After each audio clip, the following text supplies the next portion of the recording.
¿Qué tal? Buenos días de nuevo.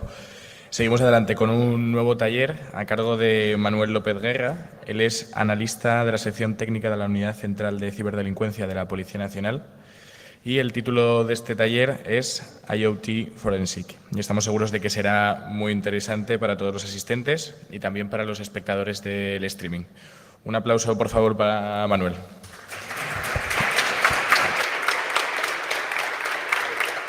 Muchas gracias. Hola, buenos días a todos. De nuevo, muchas gracias por estar aquí. Digo de nuevo porque ya es la segunda charla que llevo hoy, así que muchas gracias por estar aquí.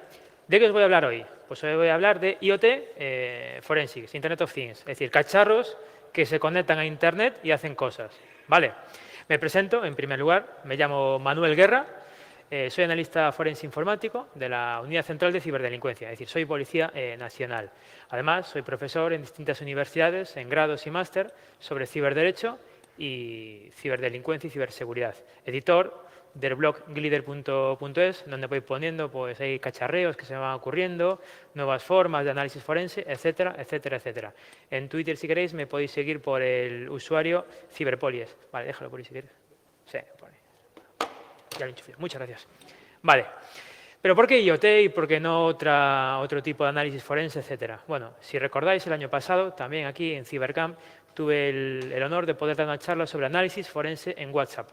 WhatsApp, pues hoy en día es una aplicación que, si no todos, casi todos los que estáis aquí ahora mismo, la tenéis instalada en vuestros teléfonos móviles. Es decir, es una aplicación que es muy probable que en un cibercrimen, un ciberdelito, etcétera, pueda ser una fuente de evidencia digital. Es decir, que en WhatsApp recoja pruebas de un delito. Eso fue de lo que hablé el año pasado. Es decir, de algo en el presente que todos los que estáis aquí ahora mismo podéis utilizar. Pero hoy vengo a hablar de algo del futuro, por decirlo así, del Internet of Things. Lo que decía antes, dispositivos que se conectan a Internet y que pueden realizar operaciones físicas. Vale, está claro que el IoT hoy en día está en auge. Yo no sé si va a crecer exponencial, potencial o linealmente, pero lo que sí que está claro es que el IoT cada día va a haber más dispositivos conectados a Internet. En nuestros propios domicilios, cada día vamos a tener más dispositivos IoT, lógicamente, conectados a Internet. Por eso, es importante aprender y saber cómo realizar un análisis forense adecuado de estos dispositivos, porque, como ya vamos a ver, son una importante fuente de evidencia digital. Lo que antes sacábamos de un WhatsApp, sacábamos de un disco duro, a lo mejor en el futuro vamos a tener que sacar de un enchufe inteligente, por ejemplo. Pero claro, os estoy hablando de que esta va a ser una charla prospectiva, es decir, de futuro a futuro, de cosas que a priori a día de hoy no nos deberían preocupar. O quizás sí, quizás esto no sea el futuro, el IoT. Sin embargo, posiblemente ya sea el presente. Internet of Things, drones. Pues seguro que conocéis noticias como la de que un dron intentó realizar un ataque contra un presidente de un estado, drones que son utilizados para transportar droga, llegar a un punto y soltarla, o incluso, sin ir más lejos, aquí en España, los compañeros de Guardia Civil, durante la Vuelta Ciclista, tuvieron que tomar contramedidas para evitar que cierto tipo de drones sobrevolaran por donde iba a pasar la Vuelta Ciclista y pudiera poner en peligro físico real tanto a los ciclistas como al público y a los trabajadores de la Vuelta. Esto es en este año, no es dentro de 20 años, es en 2018. Contramedidas para evitar que un dron pueda atacarnos. ¿Vale? Es decir, no es tanto futuro. Internet of Things, un smartwatch. ¿Cuántos de vosotros tenéis aquí un smartwatch? Levantad la mano. Vale, un smartwatch pues no deja de ser un reloj, no como el mío que es analógico, pues un reloj que a lo mejor nos guarda las pulsaciones del corazón, que si vamos a correr pues nos guarda la posición GPS, que si me mandan un WhatsApp yo puedo hacer así y veo el WhatsApp o el Twitter o lo que sea en mi reloj y no lo veo en el teléfono. Pero claro, esto, imaginaros que ha ocurrido, por ejemplo, un homicidio y la persona que ha muerto, que la han matado, llevaba un smartwatch. Simplemente con el mero hecho de saber a qué hora dejó de latir su corazón, podemos saber la hora de fallecimiento de esa persona. Tan fácil como cuando la base de datos diga que 0 pulsaciones, pues probablemente esa va a ser la hora de fallecimiento. Pero más información, el GPS. Podemos saber dónde ha estado una persona antes o después. Aquí tenemos un caso de una persona que supuestamente la acusaban de haber cometido un homicidio. Ella explicó una coartada, la que fuera, y a través del smartwatch que llevaba se pudo demostrar que su coartada era falsa. Es decir, ella había sido la autora de los hechos y gracias al smartwatch se pudo demostrar que había sido ella. Análisis forense de IoT, el presente. Cámaras IP. Aquí ahora mismo posiblemente tengamos alguna cámara de seguridad que nos pueda estar grabando por seguridad, por si ocurre algo, por si de noche entran a robar, etcétera, etcétera, etcétera. No dejan de ser cámaras conectadas a Internet que se pueden consultar desde cualquier parte del mundo. Pero claro, ¿qué ocurre si tenemos una cámara conectada 24 horas a Internet con un sistema operativo que a lo mejor puede que tenga alguna vulnerabilidad? Pues nos pueden ocurrir cosas como Mirai. No sé si os acordáis, hace unos años, esta Bonnet fue capaz de prácticamente tirar con Internet, con todo lo que esto implica. Todo por una serie de cámaras IP que no estaban adecuadamente configuradas. Pero sin ir más allá, hace un par de años estaba buscando un par de cámaras que hubiera aquí en España para hacer una charla sobre cámaras IP y me encontré, a través de Shodan, que había una cámara aquí en España que estaba grabando 24 horas al día la cuna de un bebé y el lugar donde la mini bañera está para bañar los bebés. No porque los padres quisieran hacer público cómo estaba su bebé o enseñarle a todo el mundo cómo estaba su bebé. No, esos padres fueron a una gran superficie, compraron una cámara IP para controlar ellos su bebé desde el teléfono móvil. ¿Qué ocurrió?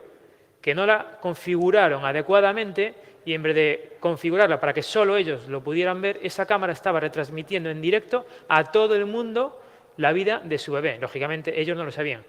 A través del proveedor de servicios nos pudimos poner en contacto con los padres y rápidamente pues, apagaron la cámara. Esto es la problemática real de hoy en día de los dispositivos IoT. Ya en la charla anterior os hablé un poco de esto. Hace no mucho hubo que hacer un análisis forense de un router, no de un disco duro, de un pendrive, de un router, para poder ver si una persona, si un asesino había estado físicamente en un lugar que decía que no había estado. Y todo esto a través de un router. Lógicamente hay muchos más dispositivos IoT. Una Smart TV, el dispositivo que a lo mejor tenemos en nuestro salón, en nuestra habitación, que una televisión inteligente que le podemos decir, pues ponme en tal canal, pues enséñame lo que sea. Y la televisión lo enseña. ¿Qué ocurre? Que estas cámaras pueden tener una webcam. ¿Qué ocurre si alguien activa remotamente la webcam que tengo yo en la televisión de mi salón un sábado a las 12 de la noche? Yo a lo mejor estoy viendo una película o estoy haciendo otra cosa. Después me pueden extorsionar. Algunos se ríen. O un frigorífico inteligente. Sí, esos dispositivos que de momento no tenemos en casa, pero ya los tendremos. Acordaros del día de hoy, que se os acaba la leche y automáticamente el refrigerador hace una compra y os manda la leche a casa. Eso hay que pagarlo. ¿Cómo se paga? Vinculando la tarjeta bancaria al refrigerador. Es decir, un nicho de posibles fuentes de robos de tarjeta bancaria. No una base de datos lo que sea, no. Mi propio refrigerador me lo hackean y me roban mi tarjeta bancaria. O el espejo inteligente, un dispositivo que hay en algunos hoteles. Tú puedes estar en un domicilio, pero bueno, de momento yo en España solo lo he visto en hoteles. Tú entras al cuarto de baño y el espejo te dice automáticamente: hola Manu, qué guapo estás hoy. Seguro que te va a quedar bien una camisa de cuadros azul con unos pantalones marrón claros. Va al espejo, te pone tu foto y cómo te quedaría esa ropa. Tiene una webcam y en el espejo te va mostrando esa información, te muestra noticias, te muestra el tiempo. Pero ¿qué ocurre si alguien hackea un espejo que hay dentro del cuarto de baño de un hotel? Pues yo creo que ya todos os imagináis por dónde pueden ir los tiros. Y más, si resulta que algunos de estos espejos tienen que estar conectados a la wifi del hotel, a la misma wifi que vosotros os conectáis para poder entrar a Internet, tienen, por ejemplo, un SSH levantado cuya contraseña de administración es la pedazo de contraseña de 1, 2, 3, 4, 5 y 6. Es decir, si yo me conecto a la wifi de ese hotel, me da por entrar por SSH a ese espejo y pruebo la contraseña 1, 2, 3, 4, 5, 6, tengo control total del espejo. Puedo activar la webcam y puedo grabar lo que sea. Esto en un hotel normal y corriente. Esto es el peligro del IoT. No quiero con esto criminalizar la tecnología, lógicamente. Quiero mostrar los peligros. Y, por supuesto, el váter inteligente. Dispositivo que tú vas ahí apurado, en tu teléfono móvil lo configuras, temperatura tal, chorro tal, llegas y ya lo tienes en plena disposición de lo que quieras hacer. Si alguien hackea esto, no quiero explicar lo que puede llegar a ocurrir. Venga, yo creo que ya son suficientes motivos para explicaros el porqué de análisis forense en IoT. Es una charla enfocada de forma prospectiva, pero real, actual. Vale. Pero ¿cómo nace esta charla? ¿Realmente cómo nace esta charla? ¿Por qué nace así? Bueno, pues nace, pues ha fallado una foto, así que la voy a poner de otra manera, porque es importante que esta foto se vea.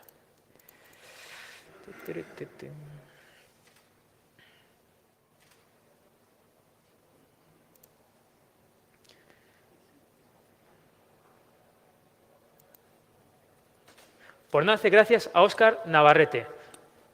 Un fin de semana, este verano en mi casa, pues hicimos una barbacoa y no se nos ocurrió otra cosa mejor que hacer por la tarde, que yo había comprado un Smart Plug, un enchufe inteligente, y no se nos ocurrió otra cosa que echar la tarde intentando hackear el dispositivo. Resulta que en 15 minutos tomamos el control total del dispositivo y ya podíamos hacer lo que nosotros quisiéramos. Así que gracias a Óscar, porque esta charla es gracias a ti. Voy a cambiar la presentación a modo PDF.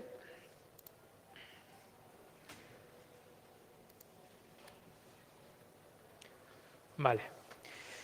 Una cosa que hay que dejar importante es que no hay un protocolo específico para análisis forense en IoT. Es algo tan novedoso que de momento no hay protocolos, no hay procesos. Es un poco la imaginación y el sentido común y el pensamiento lateral que el analista pueda tener. Ir en función de cada tipo de dispositivo. Es decir, hoy no os voy a decir el IoT se analiza así, no. Os presentaré una serie de dispositivos y pues este se analiza así, este no se analiza así, para que vayáis viendo las múltiples posibilidades que existen. Incluso, para el mismo dispositivo, depende de la versión de firmware que tenga, pues a lo mejor lo hay que hacer de una manera o hacerlo de otra, por las actualizaciones que tenga.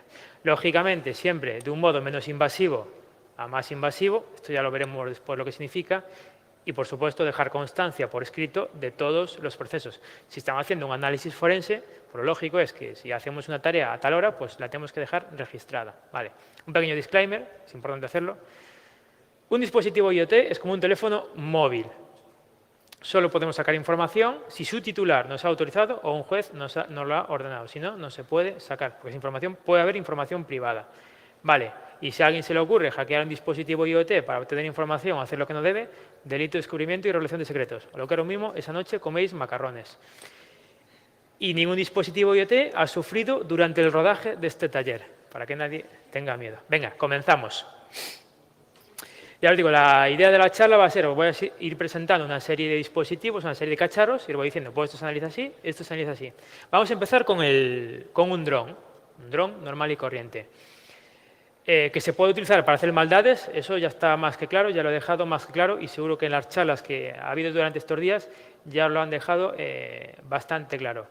El principal problema de estos dispositivos y del resto de dispositivos IoT que os voy a comentar es acceder a la memoria interna, es decir, a la información. En un portátil es muy fácil. El portátil, saco el disco duro, ya tengo la información. Un pendrive, enchufo el pendrive, ya tengo la información. En IoT no puedes sacar un disco duro, no puedes sacar un pendrive. Hay que acceder o entrar al dispositivo de otras maneras, que aquí es la imaginación al poder. De la forma que se os ocurra poder entrar al dispositivo para poder sacar el log, la foto, lo que queráis, ya es imaginación. Vale. Aquí es importante comentar que cuando me refiero a dron, no me refiero a un dron de juguetería de estos que cuestan 80 euros que no tienen, eso es como un coche dirigido, eso no guarda información, vale. Me refiero a drones más profesionales, como pueden ser los que os comento ahora, que ya tienen una serie de infraestructura, una serie de comunicaciones establecidas, etcétera, etcétera, etcétera. Vale. Los drones tienen un problema y un inconveniente. Los drones de gama alta, pues por decirlo así, tienen que tener actualizada una base de datos con la zona de exclusión. Es decir, si intento volar un dron en el aeropuerto de Barajas, pues el dron no me va a dejar volar, porque tiene una zona de exclusión que no puedo volar sobre esas coordenadas GPS. ¿Qué implica esto? Pues implica que el dron tiene que estar actualizándose cada poco tiempo para que esas zonas de exclusión estén actualizadas. Si resulta que hoy no se puede volar aquí, pues habrá que actualizar la zona de exclusión de la memoria interna del dron para bloquear que aquí pueda volar. no te va a despegar y si se intenta acercar, pues va a volver hacia atrás. ¿Vale? Pero eso tiene una cosa buena, que obligamos a que el dron esté conectado a Internet para que se pueda actualizar. Y otra cosa, que tiene que tener GPS el dron. Entonces ya tenemos que el dron se conecta a Internet y que el dron tiene que tener GPS. Por lo tanto, indirectamente podemos saber dónde ha estado el dron, porque al tener GPS posiblemente va a haber una base de datos en la que guarda dónde ha estado el dron. He empezado por los drones porque yo soy de la opinión que no hay que inventar la rueda. Si la rueda está inventada, vamos a utilizar la rueda. Por ejemplo, para los drones hay dispositivos como puede ser el UFED Touch, etcétera, UFED for PC, etcétera. Son dispositivos forenses que ya son compatibles con drones. Es decir, yo cojo el dron, lo enchufo al dispositivo este forense y ya me extrae toda la base de datos, sin yo hacer nada, sin preocuparme si de memoria NAND, sin preocuparme de tarjetas, nada. Yo lo enchufo y me hace la extracción forense. Esto hay que tenerlo en cuenta. Pero claro, no siempre se va a poder hacer de esta manera. Lo voy a explicar por la información que guardan estos drones y dónde está, cómo se puede sacar y qué información es de interés. En estos tres drones, el Inspire 2, el Mavic Pro y el Phantom 3, toda la información se conecta por USB. Es decir, yo me instalo en mi ordenador forense la aplicación de control del fabricante, le conecto el USB al dron y ya me puedo descargar las bases de datos.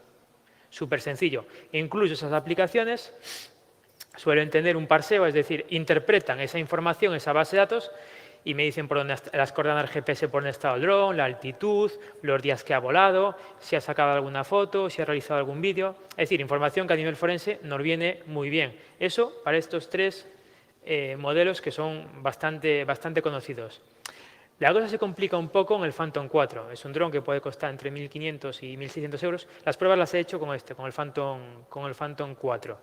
Este dron es un poco distinto. Es un poco distinto porque no se le entra, por decirlo así, a través del puerto USB.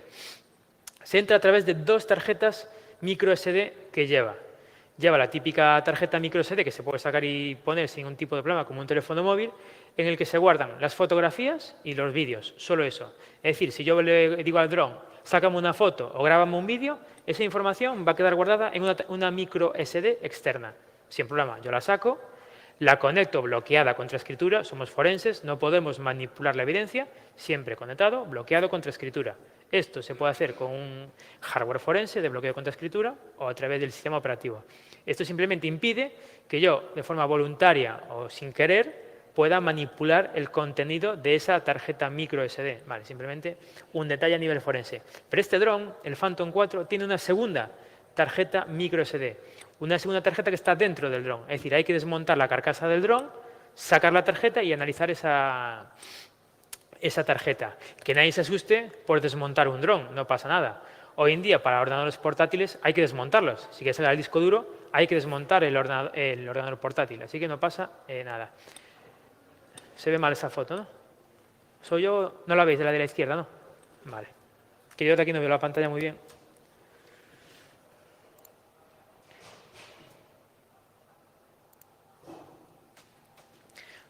Si desmontamos lo que es la panza del dron, nos encontramos con un integrado, una placa, y en esa placa pues ya vemos perfectamente la tarjeta micro SD.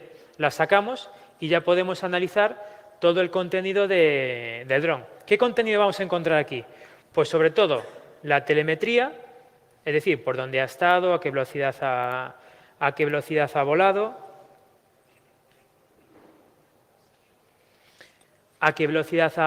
etcétera, etcétera, etcétera. ¿Vale? Hay otra forma que es un poco más distinta de analizar un dron, es a través de la Wi-Fi. Vosotros pensad que un dron, hablando bruto, no deja de ser un Linux con hélices e Internet. Eso es un dron. Sé perfectamente que no es un Linux, que es un sistema embebido, pero al uso de que a nosotros nos interesa, lo vamos a conceptualizar como si fuera un sistema operativo Linux. Con este dron, con el que os comenté, con el Phantom 4, tiene una cosa curiosa, que se comunica a través de Wi-Fi. Entonces, el mando levanta un punto de acceso y el dron levanta un punto de acceso. Yo, por ejemplo, con una piña, este dispositivo que tengo aquí, me puedo levantar un punto de acceso con el mismo nombre, el dron se conecta a mi punto de acceso porque tiene mayor potencia que el del mando y todas las comunicaciones pasan a través de ese dispositivo.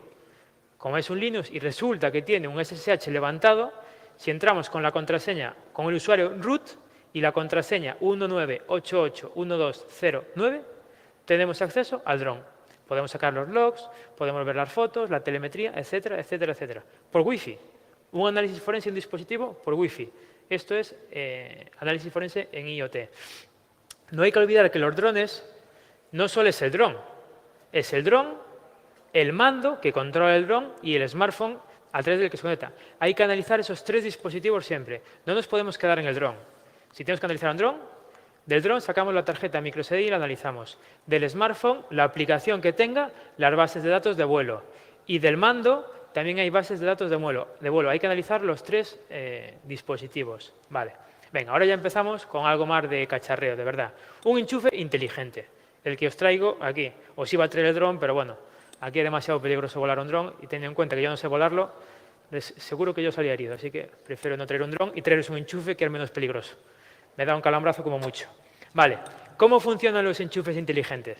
Pues esto es un dispositivo que yo le conecto, lo enchufo a través del móvil, desde cualquier parte del mundo, le puedo decir encendido o apagado. ¿Cómo funciona?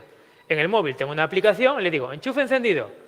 Pues el móvil manda una orden a la nube y la nube, Internet, manda una orden al enchufe y se enciende. ¿Vale? Eso es como funciona básicamente. Quedaros con que la nube está arriba, es decir, mi móvil no se conecta al dispositivo, nunca.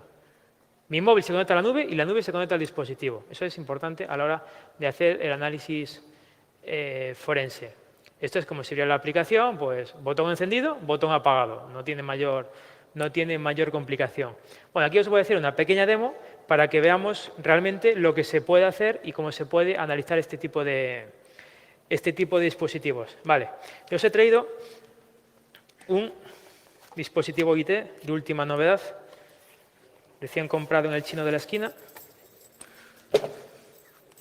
No he escatimado en gastos, como podéis comprobar. Alguno dirá, algún envidioso, dirá que es un Papá Noel. No, no es un Papá Noel. Es un Papá Noel, un Smart Papá Noel, es inteligente. Y diréis, ¿qué tiene de inteligente? Bueno, que le voy a enchufar un enchufe inteligente. Voy a conectar todos los dispositivos. A mí normalmente me gusta jugármela, es decir, yo aquí no tengo vídeo. Yo aquí la demo la hago en real. Si sale mal, sale mal. Y si sale bien, sale bien. Hemos venido a jugar. Vale. Mientras esto va arrancando. Esto lo desenchufo.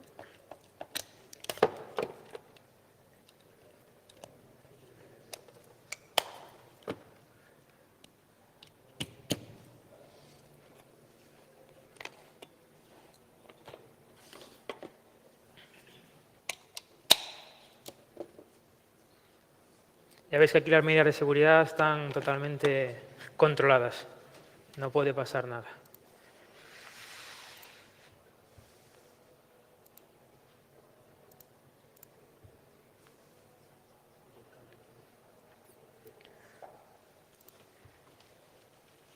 Me imagino que os habéis fijado en mi política de contraseñas, que es básicamente tenerla pegada en un post-it aquí debajo, para que no haya ningún tipo de problema.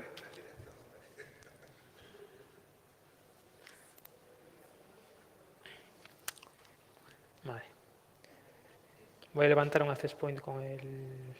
Ya está esto. 5.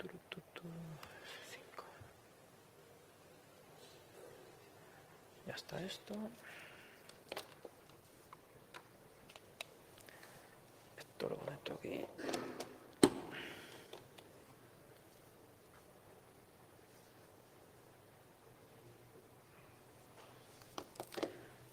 Para este momento que voy a ver el datasheet del Papá Noel. A ver. Amarillo con negro. Venga. Amarillo con negro. Amarillo. Blanco con rojo. Blanco con rojo. Los de la primera fila soy valientes, ¿eh? Vais a confiar en mí.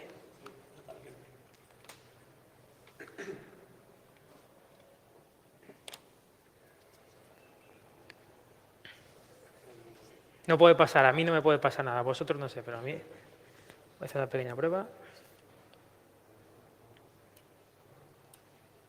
Vale. Ahora os explico toda la parafernalia que estoy haciendo. Vale, pues aquí lo que tenemos básicamente es un lío de puta madre. Vale. Aquí lo que tenemos es un teléfono móvil que está emitiendo Wi-Fi, un access point Wi-Fi. En la piña, pues tenemos, la piña está conectada al access point Wi-Fi y a su vez está emitiendo otro Wi-Fi.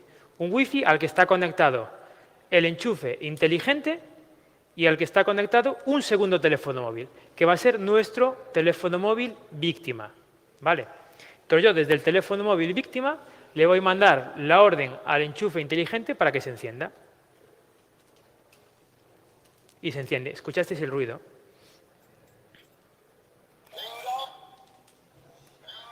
Si le doy, lo apago.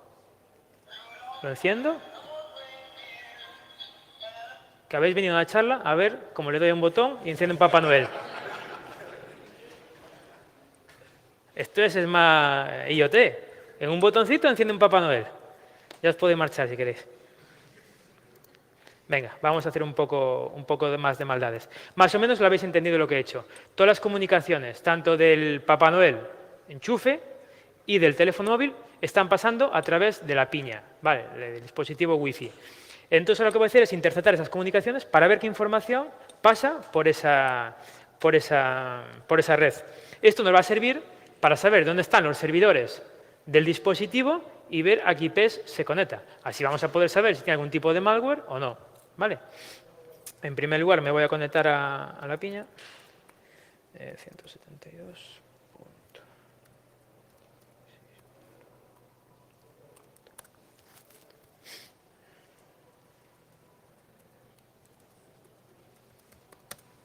A la primera. Vale, pues ahora mismo estoy conectado por SSH a la piña y lo que voy a hacer simplemente es un TCP-dump. TCP-dump.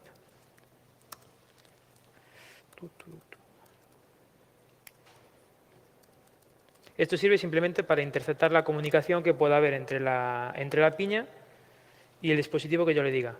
Le voy a dar un target, un único objetivo, que es el del teléfono. Es decir, esta IP es la IP que ahora mismo tiene el teléfono. Entonces, solo me va a capturar los paquetes que vayan del teléfono a la... Le doy, está ahí a la escucha, y cuando le doy al botón, eso empieza a funcionar, pero, bueno, ahí no se ve, pero ahí se ve, empiezan a ver todas las tramas que está capturando. Hola, no escatimado en recursos. ¿Qué estamos viendo ahí? Pues estamos viendo toda la información que este teléfono móvil está mandando a la nube para poder controlar el enchufe inteligente. Porque hemos dicho que esto no se conecta directamente al enchufe.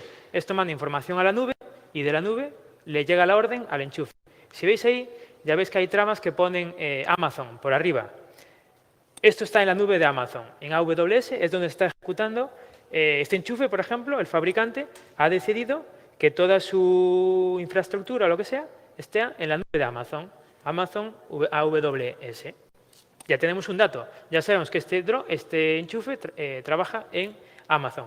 Ahora hacemos una captura, no la voy a hacer porque bueno, es simplemente ejecutar el comando. Ya tengo una hecha del otro día y la abrimos.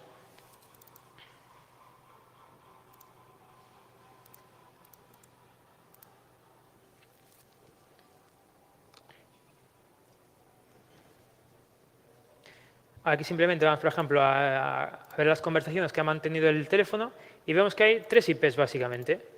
La 34, la 52 y la 203. Estas son las 3 IPs con las que el teléfono se ha estado conectando todo el tiempo. Ya le he hecho, ya he comprobado en RIPE de qué son. La primera es de Amazon, lo podéis ver abajo. La segunda es de Amazon, ya os lo anticipé antes. Y la tercera, mirad dónde es. Alibaba, China. ¿Sabéis por qué ocurre esto? No es porque el enchufe esté troyanizado y desde China me lo estén controlando, no. Es porque el móvil está troyanizado y desde China me lo están controlando. Este es un móvil que tengo yo para hacer pruebas y le instalé un bicho hace tiempo y todavía está ahí. Así que es posible que los chinos no estén escuchando ahora mismo, pero bueno, no pasa nada. Entonces, por eso sale la IP de China. Es decir, de esta manera no solo podemos saber que la aplicación no está siendo controlada remotamente, sino que además podemos analizar en general el teléfono móvil a ver si está haciendo cosas que no debe. En este caso, sí las está haciendo, pero bueno, es un teléfono móvil que ya tengo para esto. Esto queda fuera de lo que es el taller de IoT, ¿vale? Si volvemos al Wireshark, ya cerramos esta ventana. Por ejemplo, aquí en la 5 creo que era, en la 7, pues vemos el dominio DNS del que funciona este enchufe, es iotmeros.com. Es decir, ya sabemos con quién se tiene que comunicar este. Si este dispositivo IoT no está troyanizado, se tiene que conectar a iotmeros.com. A las IPs, creo que las tengo por aquí, paquete 15, a las IPs 52 y 34, las mismas que antes. Es decir, este dispositivo en principio no hace nada raro.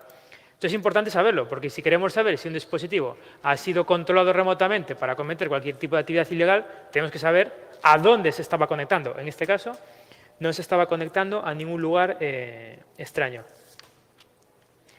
Volvemos a la presentación. Vale. Ahora la segunda parte de la práctica es analizar la app de instalación. Es decir, hemos analizado el tráfico de red, ahora vamos a analizar la APK de instalación. Es decir, lo que yo me bajo del fabricante para poder controlar remotamente este enchufe inteligente. Lógicamente nos lo bajamos y le calculamos una firma digital para comprobar que sea ese y no sea otro. La APK la tengo por aquí, creo que es. Aquí está. Pues es un fichero típico .apk, en este caso, de Android. La podemos decompilar, en este caso ya con Dex2Jar, yo ya la tengo decompilada para no llevar trabajo. De sacar la APK, que sacamos un .jar, del jar llegamos aquí. Entonces, por decirlo así, ¿cómo sería la APK por dentro?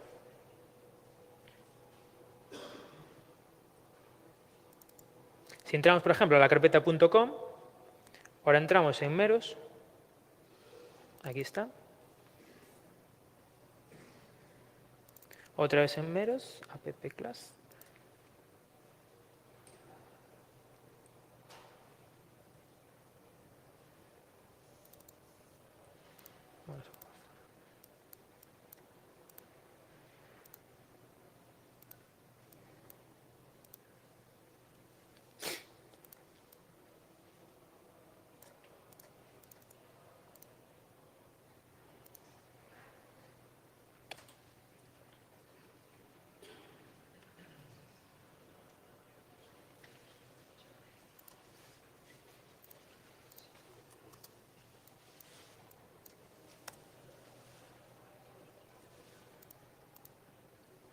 Coño, no me deja abrir.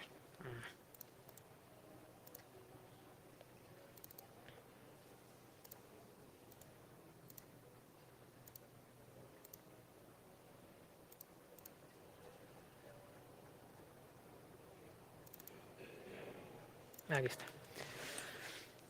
Pues aquí lo que estamos viendo es lo mismo que estábamos viendo antes. Las direcciones, el dominio al que se conecta y el AWS, que es el servidor de Amazon. De esta manera sabemos... Se me ha quedado esto colgado. Ahí está. De esta manera sabemos que la aplicación de instalación no ha sido troyanizada o no se controla de forma fraudulenta. Ya tenemos otra información que nos permite saber que este IoT, que este dispositivo Smart Plug, no tiene ningún tipo de problema. ¿Vale? 5, aquí está. Vale. Y ahora es ya cuando entramos a la parte más compleja. Como os dije, este dispositivo IoT pues, tiene una serie de procesos corriendo detrás. Entonces vamos a analizar realmente lo que está corriendo en el enchufe inteligente. Si tiramos nmap contra la IP del enchufe inteligente, pues vemos que tiene una serie de servicios levantados. Pues tiene el 23, tiene el 80, etcétera, etcétera, etcétera. Vemos que tiene una telnet levantada. Que tenga una telnet levantada un dispositivo IoT es cuanto menos peligroso. Porque si nos intentamos conectar a la telnet, pues a lo mejor nos podemos llevar una sorpresa. En primer lugar, vamos a ver qué hay en el puerto 80. 80 es un puerto web normal y corriente. Si escribimos la dirección IP, HTTP, la IP lo que sea, pues nos sale un fallo. Pues no hay nada. Hay un servidor levantado, pero no hay nada. Pero si empezamos a buscar directorios que pueda haber, nos encontramos con esto. Resulta que en la ruta admin.html y firmware.htm nos permite cambiar la contraseña y nos permite actualizar el firm de la aplicación. Todo esto sin autenticarnos, simplemente entrando a un portal web y poder subir un firm. Esto, si yo puedo subir un firm a un dispositivo sin contraseña, puedo cambiar su sistema operativo. Puedo decirle que se conecta aquí, que se conecte a otro sitio. Si en vez de decirle que enchufe, que encienda esto, que apague esto. Es decir, la peligrosidad de esto. Y si ya se nos ocurre conectarnos al telnet, con por ejemplo el usuario admin, nos llevamos la sorpresa de que por defecto, si nos conectamos con el usuario admin, no hay contraseña. Es decir, yo escribo admin y entro al momento. Y esto, claro, esto es un problema, porque esto es control total y absoluto del dispositivo IoT. Como la idea de la charla es análisis forense, pues vamos a marcar, por ejemplo, en el PuTTY, que nos guarde el log de todos los comandos que estamos ejecutando, porque así vamos a poder tener un listado de todo lo que hemos hecho en el enchufe. Ahí veis lo que tengo marcado en rojo, eso es la trama que el enchufe recibe para poder controlarlo. Y en verde pone relay on, es decir, si yo lo envío lo de rojo al enchufe, en verde se activa. Es decir, si yo aquí tengo enchufado un Papá Noel, se enciende el Papá Noel. Es decir, que puedo encender y apagar de forma remota el dispositivo. Todo esto sin contraseña. Vale, claro. Con esto ya se pueden hacer muchas maldades. Por ejemplo, imagínate que a mí me gusta levantarme a las 7 de la mañana y tener mi café recién preparado, calentito, bien. Pues yo lo programo para que a las 6:55 mi cafetera se encienda y empiece a hacer café. Pues alguien con malas intenciones me puede hackear el enchufe y poner que el café me lo haga a las 6:30. Y cuando me levante, que esté a frío. Es una putada. Es una putada. Lo más putada es que a alguien se le ocurra poner que se encienda, que se apague, que se encienda, que se apague, que se encienda, que se apague y explota la cafetera. Eso es más putada todavía, que te exploten la cafetera por andar haciendo tonterías. Esto es un ciberataque, que te exploten la cafetera de forma remota porque te han hackeado el enchufe a la que tienes conectada a la cafetera y ¡pum! Vale, ahora os voy a comentar ya a nivel forense la información que se puede sacar de este dispositivo en concreto. Si entramos por Telnet es como si estuviéramos en una consola. Podemos ver su estructura de directorios. Hay 5 directorios principales: el CFG, NET, OS, MFT y Meros. Os voy a explicar qué información se puede sacar de cada uno de esos directorios. Lógicamente se puede navegar como cualquier Linux, ls, cd, cd. En el directorio NET, pues vemos, por ejemplo, nos muestra con el comando showroot, la tabla de enrutamiento IP, es decir, dónde está el router, cómo se conecta de un sitio a otro, etcétera. Podemos hacer ping, es decir, yo puedo hacer ping remoto a otro host. Entonces, si empiezo a hacer muchos ping a un host, a lo mejor el host tiene algún problema de sobrecarga. Un RP-Show para ver todas las máquinas que hay conectadas en esa LAN o lo que sea. NTP nos muestra la configuración de hora. Curioso, aquí no muestra la hora del usuario, muestra la hora del fabricante. No me acuerdo qué uso horario tenía. Y con ifconfig puedes saber la dirección IP real. En el directorio OS, pues podemos con el comando thread ver los procesos. Es como un htop. Si conocéis un poco en Linux, es como un htop. Vemos todos los procesos que están corriendo en el dispositivo. Si hubiera un proceso que no está autorizado, un malware o lo que sea, simplemente conectándonos por Telnet, sin contraseña y escribiendo thread, ya lo tenemos, ya hemos terminado. No hay que hacer nada más. Simplemente, así de sencillo. O también con el comando mem podemos ver la cantidad de memoria RAM que está disponible en ese momento. Vale. En el directorio MFT hay una cosa, yo pensé que era el master file table, pero bueno, resulta que no, que es otra cosa. Pero bueno, me vale también. En el directorio MFT hay un comando que es test led red. Yo escribo test led red y esto aquí lleva un LED. Ahora está apagado porque el dispositivo está apagado. Se puede poner en verde, si está funcionando, se puede poner en rojo si hay un fallo. Yo puedo de forma remota encender ese LED. A priori no pasa nada, yo pongo esto y ahora está vacío y si está apagado se pone en rojo. Pero claro, también puedo poner test LED off y test LED on y test LED off y test LED on y el test del LED desaparece. Se quema el LED. ¿Cuántas veces creéis que se puede apagar y encender un LED? A la media hora no ha llegado. Eso es que no era muy bueno el LED. Uno me estaba haciendo así, claro que sí, si tenía que estar días y días encendiéndose, apagándose. Pues a la media hora, otro pedido para Amazon que ese enchufe desapareció. Y también podemos ver la versión del firmware que está en uso. Es decir, si nos han cambiado el firmware de forma remota o lo que sea, con este comando podemos ver cuál es el que está instalado ahora mismo. Hay otro directorio muy chulo que se llama Meros. Con NTP sí que podemos saber el uso horario real del dispositivo. Yo aquí estoy haciendo trampa. Este dispositivo es mío y lo tengo configurado en España. No es un gran descubrimiento que el uso horario sea de España. Pero si yo este dispositivo lo encuentro por ahí tirado y quiero saber en qué uso horario estaba, imaginad que estaba operando en Rusia o que está operando en Estados Unidos o lo que sea.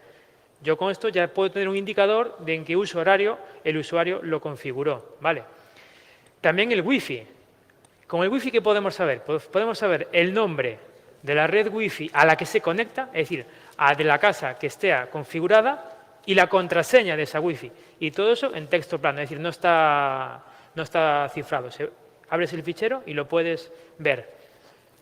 Timer muestra una configuración con la app IoT Device, muestra pues las DNS, lo mismo que vimos antes haciendo la interceptación de tráfico, pues aquí lo podemos ver exactamente igual. Y que en IoT Debug, pues nos esté la configuración, que todo funciona, etcétera, etcétera, etcétera. Ya veis que aquí hay ficheros que no son importantes y otros que son muy importantes, o comandos que sí que son muy importantes. A lo mejor un día nos hace falta saber si este dispositivo IoT estaba en España u otro, saber la Wi-Fi a la que estaba conectado. Ya finalmente en el directorio CFG, pues básicamente nos permite resetear a fábrica el enchufe inteligente. Escribimos proof, se resetea a fábrica. Es parecido a enchufar un clip, darle con un clip al router de nuestra casa. Se reinicia y todo se borra. ¿Vale? Es decir, que nos podrían borrar en remoto nuestro enchufe inteligente. ¿Vale?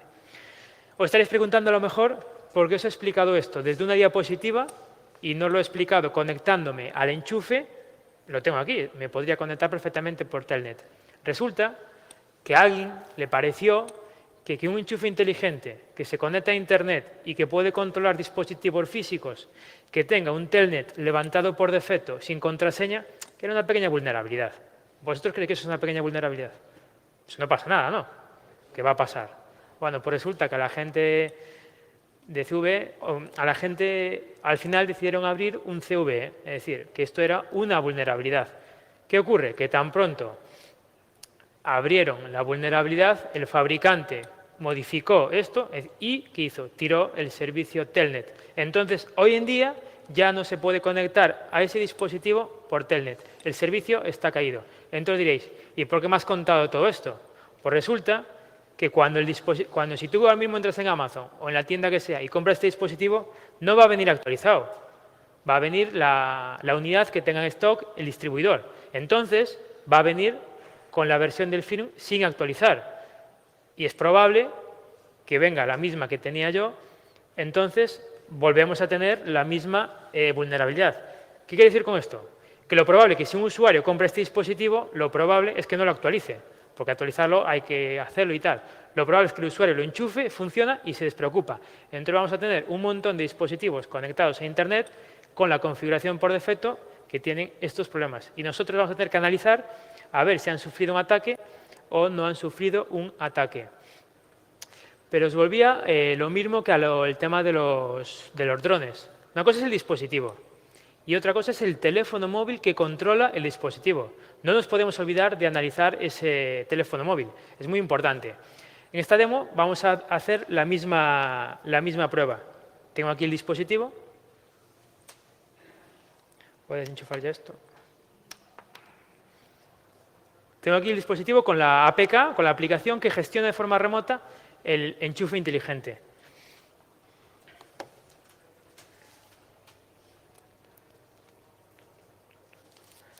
Me voy a conectar dentro del... Me voy a conectar al enchufe al teléfono.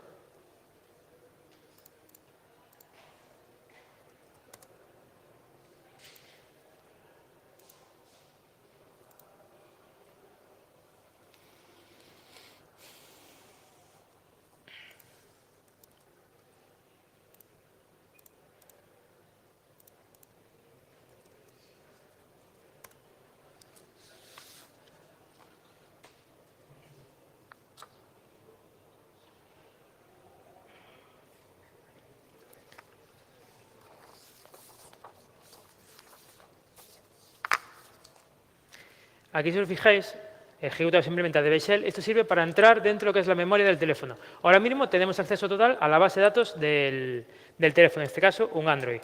Pues en la ruta, tengo aquí apuntado,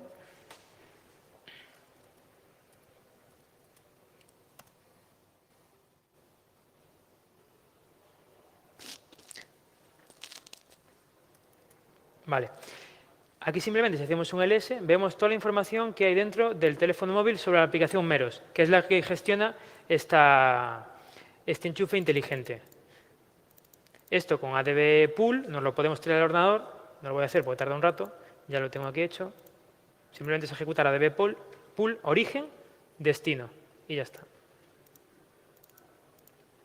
Nos traeríamos esto, simplemente lo abrimos y aquí tenemos las mismas carpetas que había dentro del teléfono móvil, pero las tenemos aquí ahora en nuestro ordenador para poder analizar. Claro, yo tan pronto veo la carpeta Databases, pues ya empiezo a salivar, digo, ahí es donde va a estar toda la información que yo quiero. Hay una serie de bases de datos, abro la primera base de datos, es una SQLite, la abro con cualquier tipo de visor, pero no hay nada. Todo mi gozo en un pozo. Aquí no hay nada de interés. Pero sí que hay otros directorios que tienen cosas muy interesantes. Por ejemplo, en Shared Prefs, creo que era... aquí.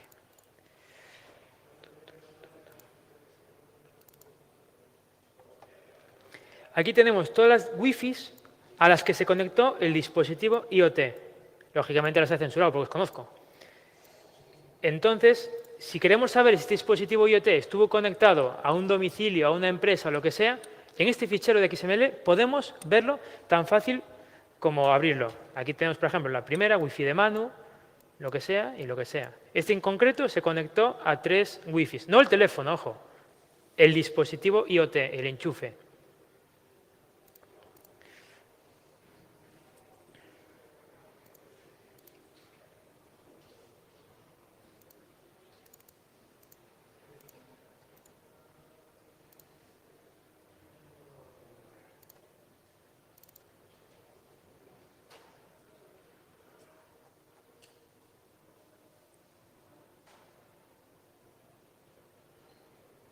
Vale. Que esto lo estoy haciendo en real, en directo, y claro, no es fácil, no es tan fácil como parece. Hostia, aquí se ve esto fatal. Bueno, aquí veis perfectamente mi correo electrónico, ¿a que sí? Este puño de píxeles azules, ahí se ve mejor. Vale, ¿qué es eso? Es el correo electrónico del usuario que gestiona el dispositivo IoT. En este caso, hay que estar dado de alta en una plataforma. Pues este es el usuario con el que se dio de alta en la plataforma. Y aquí abajo tenéis una key que nos permite, no es la contraseña, lógicamente, es una key que nos puede permitir hacer login a lo que le permite la plataforma hacer login en ese dispositivo. Todo esto, ya veis, no está cifrado, no tiene ningún tipo de seguridad, por decirlo así. Vale. Ya para finalizar en local caché, este fichero,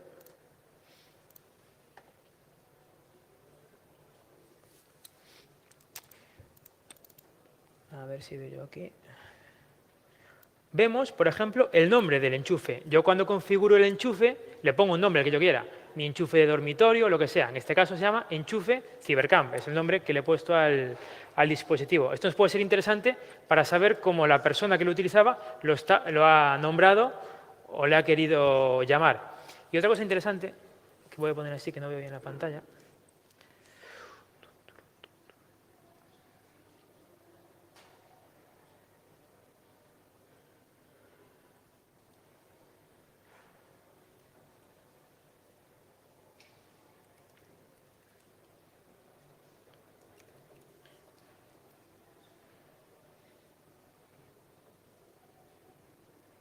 Si veis lo que pone aquí, pone apagar siesta. Es decir, le puedes meter al enchufe una serie de órdenes que a tal hora ejecute esta orden. Por ejemplo, a las 4 de la tarde que ejecute el orden apagar siesta. Es decir, que se apaga la luz para que puedas dormir la siesta. Sí, duermo la siesta a las 4 de la tarde. Es lo que pone aquí. Y después también puedes encender o configurar una hora de ocaso o lo que sea para poder controlarlo. Yo aquí, lógicamente, estoy poniendo ejemplos muy tontos. Este no es un enchufe real que alguien haya utilizado, pero sí que tenemos que saber toda la información que guardan estos dispositivos en un momento dado nos puede ser de interés. Imaginaros el fichero que guarda la tabla ARP. Si queremos saber si en un domicilio se ha conectado un teléfono móvil, a lo mejor no podemos saberlo, pero si vemos la tabla ARP que tiene guardada el dispositivo IoT que sea, pues podemos demostrar que ha habido una dirección MAC conectada a esa Wi-Fi, porque está en la tabla ARP del dispositivo IoT. Es decir, que esto no vayáis a pensar que es un camino directo a nuestro objetivo. A veces sí, a veces puede ser un camino directo a nuestro objetivo. Otras veces tendremos que ir rodeando hasta que consigamos encontrar lo que nos interesa.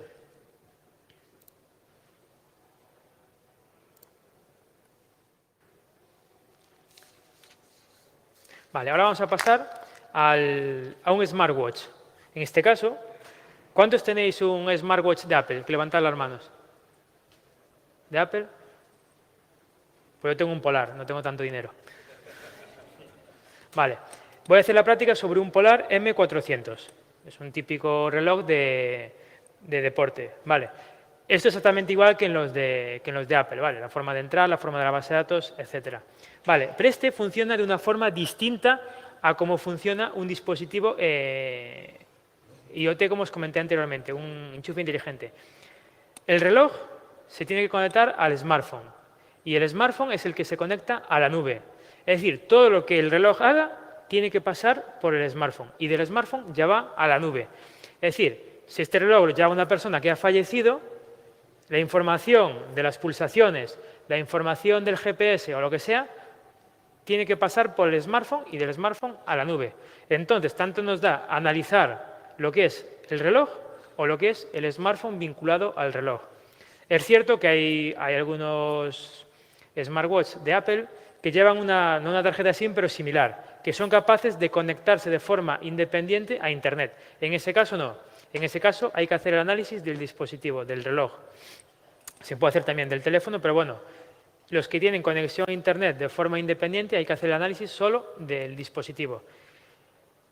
Y por regla general, toda la información va a estar dentro del teléfono. Dentro del teléfono es donde vamos a tener toda la información que nos pueda interesar, por decirlo así. Volvemos a hacer la misma operativa de antes. No lo voy a hacer por no repetirme. Nos conectamos por ADB al dispositivo, vamos a la carpeta de instalación y nos bajamos todas las bases de datos. Yo aquí ya las tengo descargadas.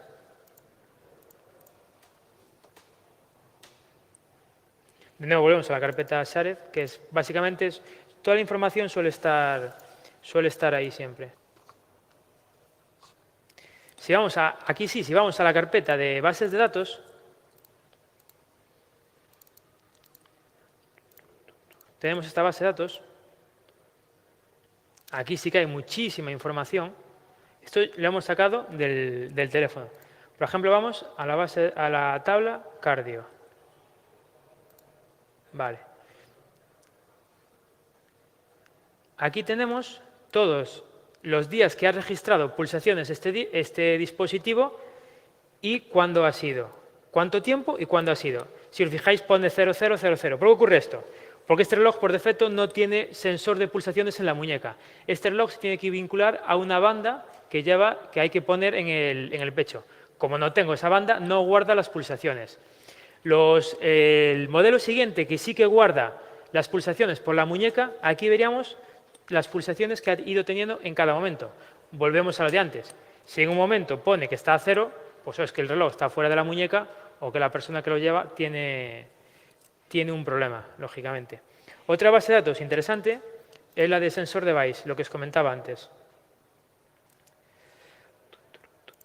Aquí está. Aquí tenemos el identificador único de la banda de pecho, por decirlo así. Este reloj lo hay que vincular a una banda de pecho para que funcione. Ese número que hay es el identificador único de esa banda de pecho. Si queremos saber a qué banda de pecho se ha vinculado, pues en esta base de datos lo podemos saber. Y ya para terminar, en la tabla Training Session Reference, ya está.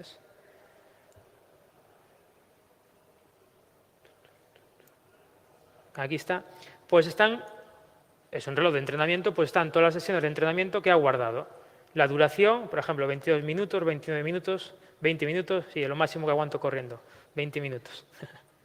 Y aquí a la derecha tenemos algo muy curioso, que es una URL.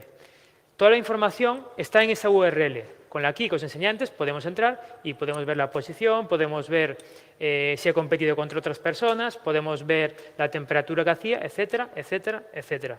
Mucha información para un dispositivo tan pequeño como este. Y este en concreto no lo tengo configurado para que me muestre las notificaciones del teléfono móvil, pero por pantalla me podría mostrar las notificaciones de Twitter, las notificaciones de WhatsApp. Es decir, si alguien me manda algo por WhatsApp, aquí en la pantalla se podría llegar a ver. Vale. Ya para terminar este trozo, os voy a hablar de otro tipo de dispositivos IoT. En este caso, de un CODI. ¿Sabéis lo que es un CODI, más o menos? ¿Quién tiene un CODI en casa? Levantad la mano. Vale, esperad un momento que voy a sacar una foto, que es para una cosa. No bajéis la mano. Vale. Quien no sepa lo que es un CODI es un dispositivo para ver contenido multimedia en nuestra casa. Vale. Lógicamente, este dispositivo puede ser ilegal, pirata, o puede ser legal. Yo en mi casa tengo un CODI, pues para reproducir vídeos de YouTube, pues para reproducir música que pueda tener o lo que sea. ¿Qué ocurre? Que esta plataforma también se puede utilizar para ver partidos de fútbol pirata, para ver películas pirata, algunos se está riendo y le he sacado una foto antes. Entonces, lo podemos utilizar para el bien o lo podemos utilizar para el mal. Yo no voy a entrar aquí si el CODI es bueno o el CODI es malo. Yo voy a entrar a algo neutral, análisis forense informático de un dispositivo que se conecta a Internet, porque CODI se tiene que conectar a Internet y lo tenemos dentro de nuestros hogares. Lo que os comentaba. CODI es el software un software es CODI, que permite visualizar este contenido multimedia. ¿Qué ocurre?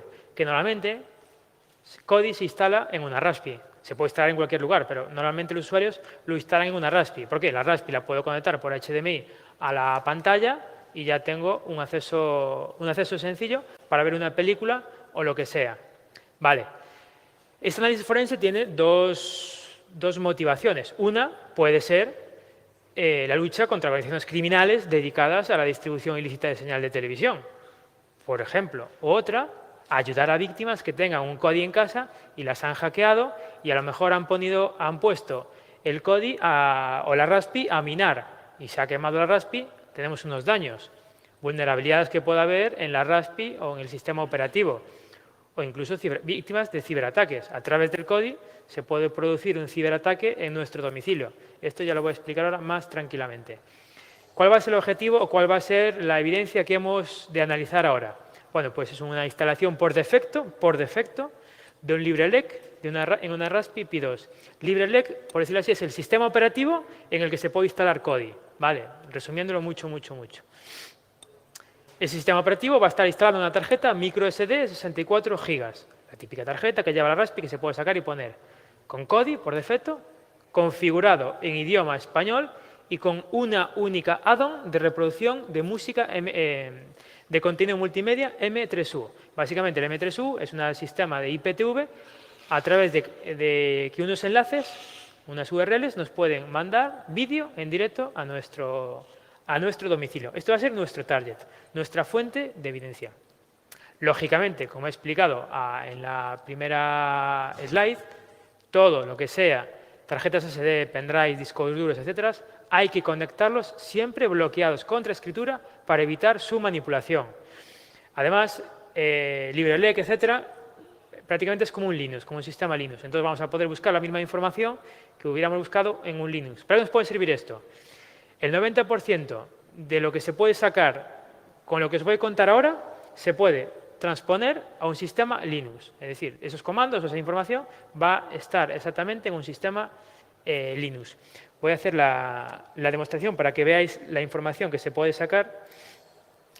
Lo voy a hacer con FTK, no por nada, sino porque creo que es un software que mucha gente puede utilizar de manera sencilla. Lógicamente se podría montar con Linux sin ningún tipo de problema, pero bueno, creo que con FTK va a ser más sencillo. Levanto una máquina virtual Windows para que FTK solo corre en Windows.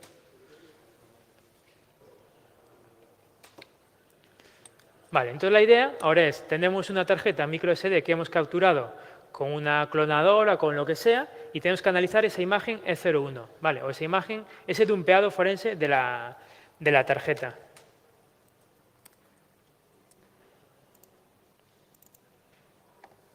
Buen antivirus, como habéis visto, ESET ahí, anda por ahí Josep. Está protegido. Que se sienta orgulloso Josep de mí.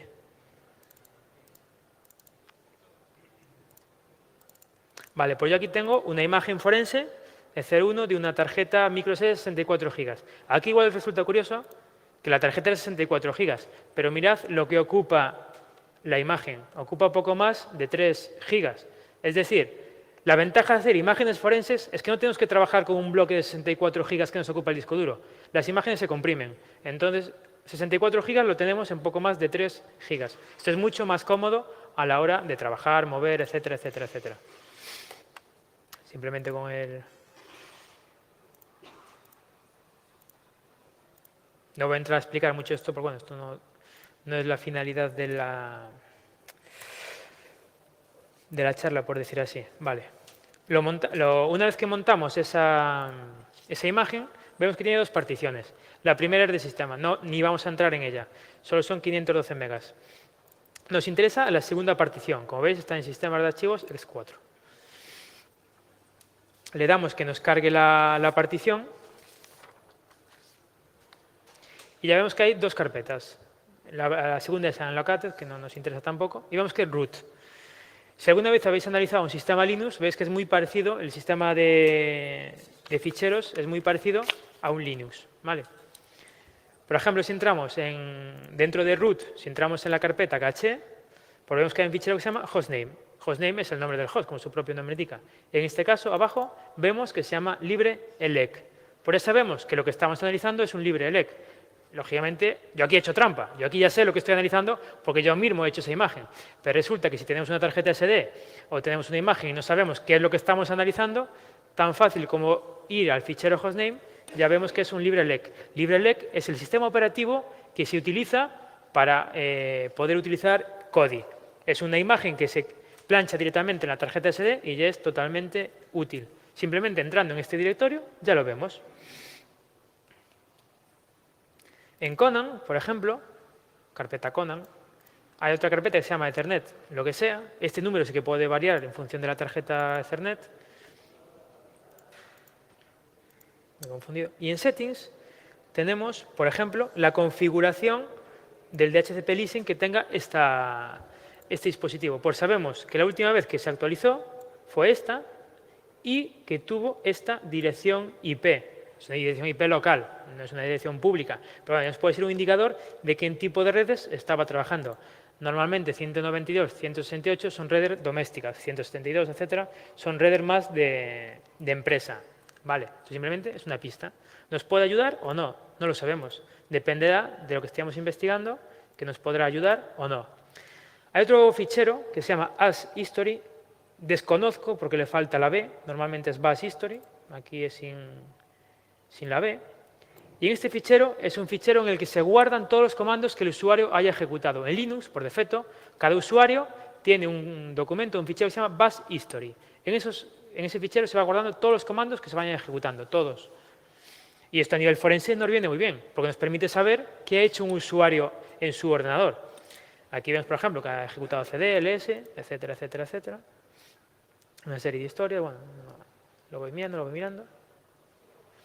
Yo aquí, como ya sé lo que busco, pues en un momento lo encuentro. Si esto fuera la vida real, pues me tocaría analizar línea por línea a ver qué significa cada una. Aquí veo que hay una que es CD Plugin, Video, Live, Stream Pro. Alguien que sepa un poco lo que es esto de Kodi, pues esto es una app, un plugin que sirve para ver vídeo, no ilícito, pero bueno, casi, a través de Kodi. Entonces ya tenemos nuestro target. Ya sabemos que esta Raspi se utilizó para ver vídeo a través del plugin LiveStream Pro. Continuamos. Si vamos a Kodi, a la carpeta Kodi, en Addons, creo que era, sí, Addons,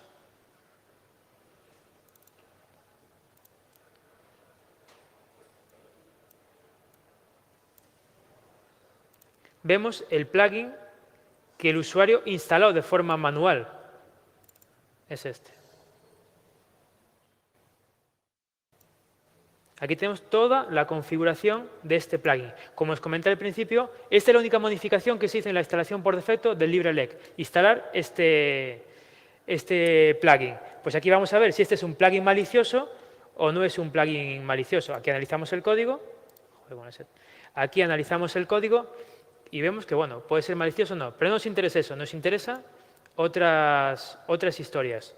Si vamos a la carpeta de UserData, que es realmente donde está la información que nos puede interesar, la información del usuario,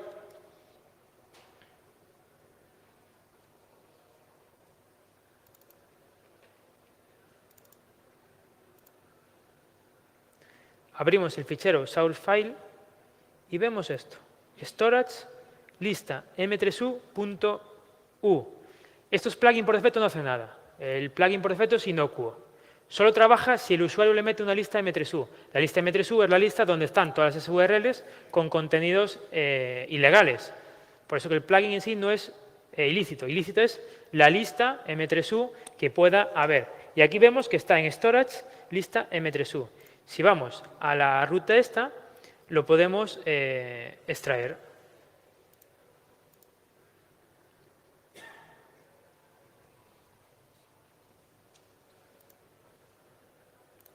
Aquí la tenemos la lista. Esta lista, lógicamente, la podemos exportar y después la podemos ver. Aquí la tenemos, simplemente la abrimos con el Notepad y ya vemos la lista de M3U.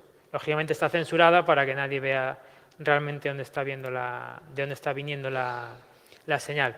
¿Qué más cosas podemos sacar de un código? Por supuesto, logs, lo que a todos los forenses nos gustan.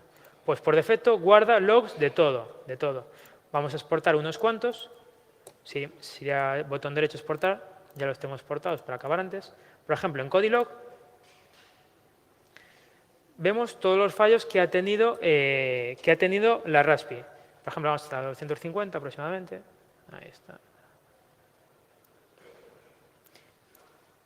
Y vemos, por ejemplo, la lista SM3U que ha estado intentando reproducir. Aquí la vemos y ha fallado. Está fallado. Porque vemos, aunque haya eliminado el fichero M3U de su directorio, aquí podemos tener un log de todas las listas que ha ido viendo. Otra carpeta, otro fichero interesante es systemlog, por ejemplo.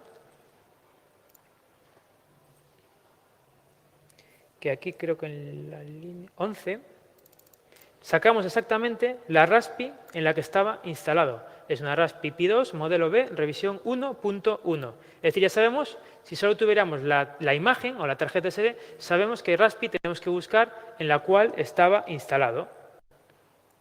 Aquí estoy dando ejemplos, bueno, que se me van ocurriendo. Lógicamente, un análisis de calidad tiene que analizar todas las líneas en busca de algo concreto. Aquí, ¿qué podemos sacar también? Pues podemos sacar que la Raspi se controlaba desde un teclado Logitech. Pues ya tenemos algo importante. Tenemos que buscar un teclado Logitech para saber cuál era el que se conectaba.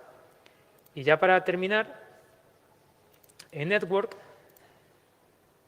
vemos la configuración de red. Lo que os comentaba antes.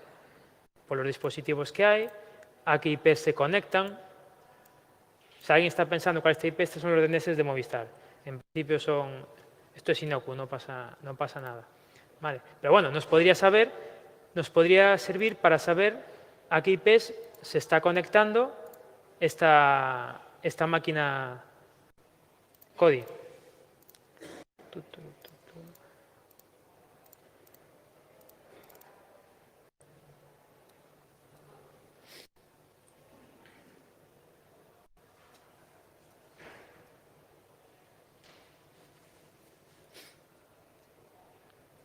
Vale, ¿qué ventaja tiene esto? Que bueno, el research, todas estas investigaciones que, por ejemplo, puedo hacer en mi casa o podemos hacer de forma doméstica, a mí personalmente me sirven para aplicarla en operaciones policiales reales. Es decir, todo esto que estoy contando, que a lo mejor os puede sonar que no tiene mucho sentido, no tiene mucha trascendencia, realmente estas cosas que estoy contando, yo en mi trabajo las puedo utilizar en lucha contra el cibercrimen, etcétera, etcétera, etcétera. Es decir, que todas esas horas que le puedo dedicar en mi casa, en mi domicilio, etcétera, pues tienen una utilidad real. Lo que os he comentado hoy tiene una utilidad real. Entonces, por eso que tened en cuenta todos estos detallitos que os pueden permitir en un momento dado sacar información muy interesante. Os comentaba antes el tema de coding hacking, es decir, estos dispositivos no están muy bien configurados, que digamos. Por ejemplo, si tiramos en Nmap contra uno de estos, contra el LibreLec, por ejemplo, lo podéis hacer en vuestras casas si queréis hacer la prueba, por defecto tiene el 22 abierto, es decir, tiene de nuevo de lo que pecan todos estos dispositivos, un SSH, un control remoto levantado por defecto. Diréis, bueno, pues tendrá una contraseña más o menos robusta. ¿Qué contraseña tiene esto? Simplemente entramos en Google, ponemos contraseña por defecto LibreLec. En el primer foro vemos que el usuario es root, es decir, es Dios. Y la contraseña LibreElec. Pues ya tenemos la contraseña por defecto de cualquier dispositivo LibreElec conectado a Internet. Y esta es genérica para todos. Por lo tanto, esto es un fail. Es decir, tenemos un problema de seguridad en nuestro domicilio si tenemos un LibreElec para ver la televisión pirata. Que a lo mejor yo estoy viendo la televisión, pero alguien está viendo también mis cosas. Vale. Pero para nosotros como forenses nos viene bien, porque es una forma de conectarnos a un dispositivo y hacer un análisis forense. Porque lo mismo que os he comentado con el FTK, con el dumpeado de tarjeta SD, perfectamente se puede sacar esa misma información con un SSH remoto. Es decir, yo puedo estar en mi casa en Madrid y estar analizando un código que está en cualquier parte del mundo, porque tengo un acceso remoto a ese dispositivo. Vale. También tiene un Samba por defecto activado, es decir, para compartir todas las carpetas. Todas las carpetas que tiene ese LibreElec dentro, pues por defecto se comparte por el grupo de hogar conocido de Windows. Se puede entrar, se pueden subir cosas, se pueden bajar cosas. Por supuesto, sin contraseña. Aquí no hay contraseña para entrar, un fail. Pero para nosotros nos viene bien porque a nivel forense pues nos permite sacar información de forma muy sencilla. Simplemente conectamos el dispositivo a Internet y ya está. Y lo que os comentaba antes de teletrabajo. A lo mejor pensáis que esto es ciencia ficción, etc. Tan solo tenéis que entrar ahora mismo en Shodan, buscáis LibreElec y vais a ver en España, creo que pone 60 o 60 y pico, dispositivos que ahora mismo están accesibles desde Internet al domicilio de una persona que los ha configurado mal. Es decir, yo a cualquiera de esas IPs puedo entrar por SSH, tomar el control de ese LibreElec y estar dentro de la red local de esa persona, de ese domicilio. Y esto es Shodan, esto no es ciencia ficción, esto es la realidad actual. Y con Dreambox ocurre lo mismo. Dreambox es algo muy parecido a LibreElec, lo que pasa que ya vienen instaladas. Aquí estamos viendo una vulnerabilidad de path transversal. Es decir, yo meto la IP de la Dreambox y puedo ver los usuarios todos que tiene a través de un navegador web simplemente, sin usuario ni contraseña. ¿Vale?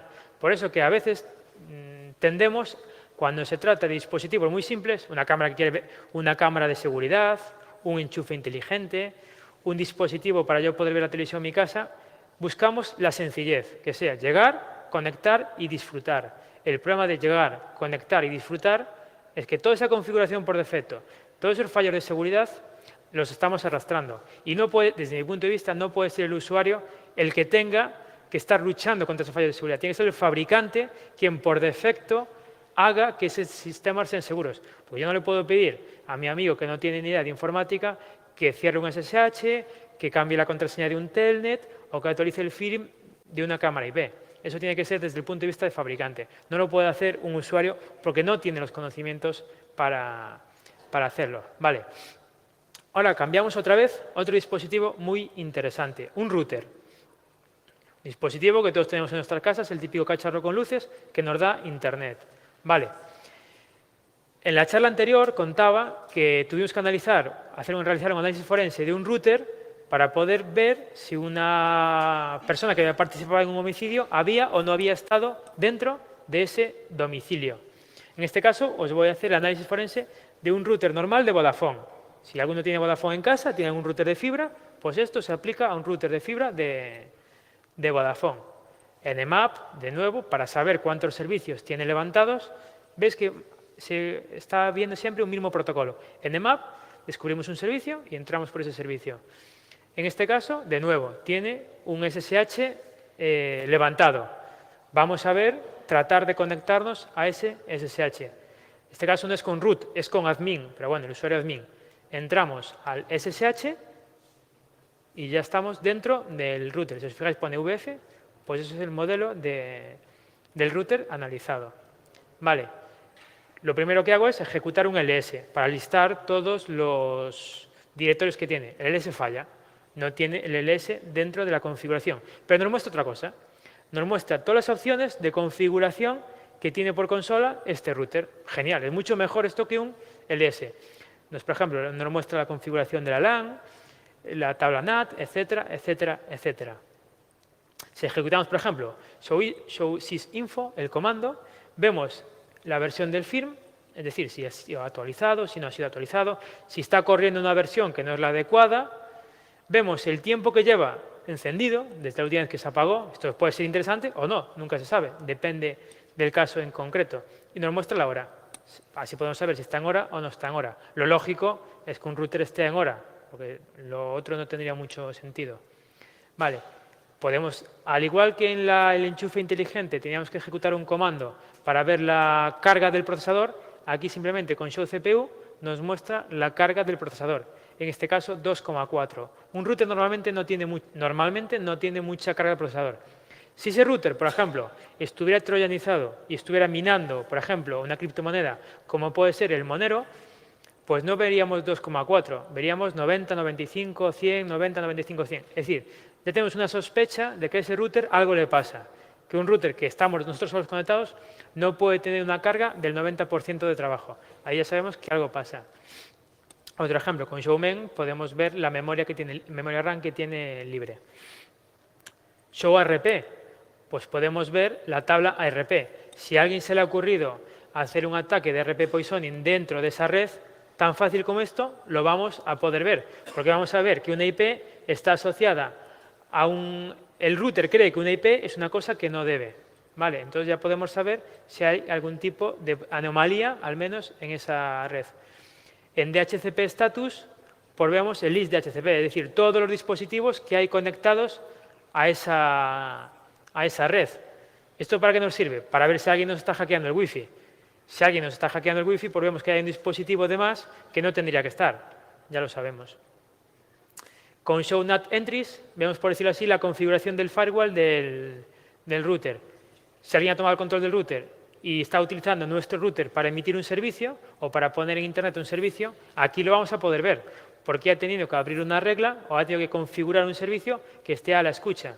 Es la única forma que tenemos de verlo. Al router no le podemos tirar un netstat o lo que sea, pero sí que podemos hacer esto para ver qué le está ocurriendo al router. Y, por supuesto, todos los procesos que se están ejecutando en ese router. Ahí os marqué uno que es un SSH remoto. Esto no es que alguien haya troyanizado el router y lo esté controlando de forma remota. Esto es que yo, para hacer todo esto, lógicamente me he tenido que conectar por SSH. Entonces, mi conexión queda ahí registrada. Y, de hecho, queda registrada desde la IP que me he conectado. Si alguien se hubiera conectado desde una IP de Ucrania, por ejemplo, ahí estaríamos viendo la IP de Ucrania administrando remotamente el router. Vale, finalmente, de nuevo, lo que nos gusta a todos los forenses, los logs, los ficheros de log. Si ejecutamos el comando show log, pues sacamos todos los logs que tenga ese router. Es más cómodo si nos lo descargamos, es decir, no verlo por la pantalla. Nos lo podemos descargar, lo firmamos digitalmente y lo analizamos. Yo aquí ya tengo uno. Simplemente es un fichero que ya está editado para que muestre solo lo que nos interesa. En la vida real este fichero tiene miles de líneas que hay que ir leyendo una por una para ver lo que queremos, para encontrar lo que queremos ver. Aquí ya lo tengo preparado para que se vea bien. Normalmente los logs se leen de abajo hacia arriba, es decir, empezamos por abajo y vamos subiendo. Lo primero que vemos es que efectivamente el día 4 de noviembre se reseteó a fábrica este router desde esta dirección IP. Es decir, esta dirección IP reseteó a fábrica este router. Bueno, pues aquí vemos cómo va arrancando, cómo el tiempo que tarda arranca en 38 segundos, cómo sincroniza el reloj NTP y sigue haciendo cosas. Pasan los días y aquí tenemos un log de que nos han atacado o intentado atacar desde Reykjavik, desde esta dirección IP a través del puerto. Es decir, el router que tenéis en vuestra casa está registrando los ataques que os están realizando. Vosotros no lo podéis ver, pero el router sí que lo puede ver y los puede bloquear y los va registrando. Aquí vemos otro ataque, un spoofing a la dirección IP, en este caso desde una dirección IP local. Es decir, algún equipo de esa red ha hecho un spoofing contra el router. El router lo ha detectado y lo ha mostrado en el log. Aquí tenemos otro spoofing, por ejemplo. Aquí vemos que este día, el 22 de noviembre, se actualizó el firm del router y lo actualizó Vodafone. Vodafone tiene una forma de conectarse remotamente. En este caso, Vodafone, Movistar, Orange funcionan de igual manera. Actualizó el firm del router.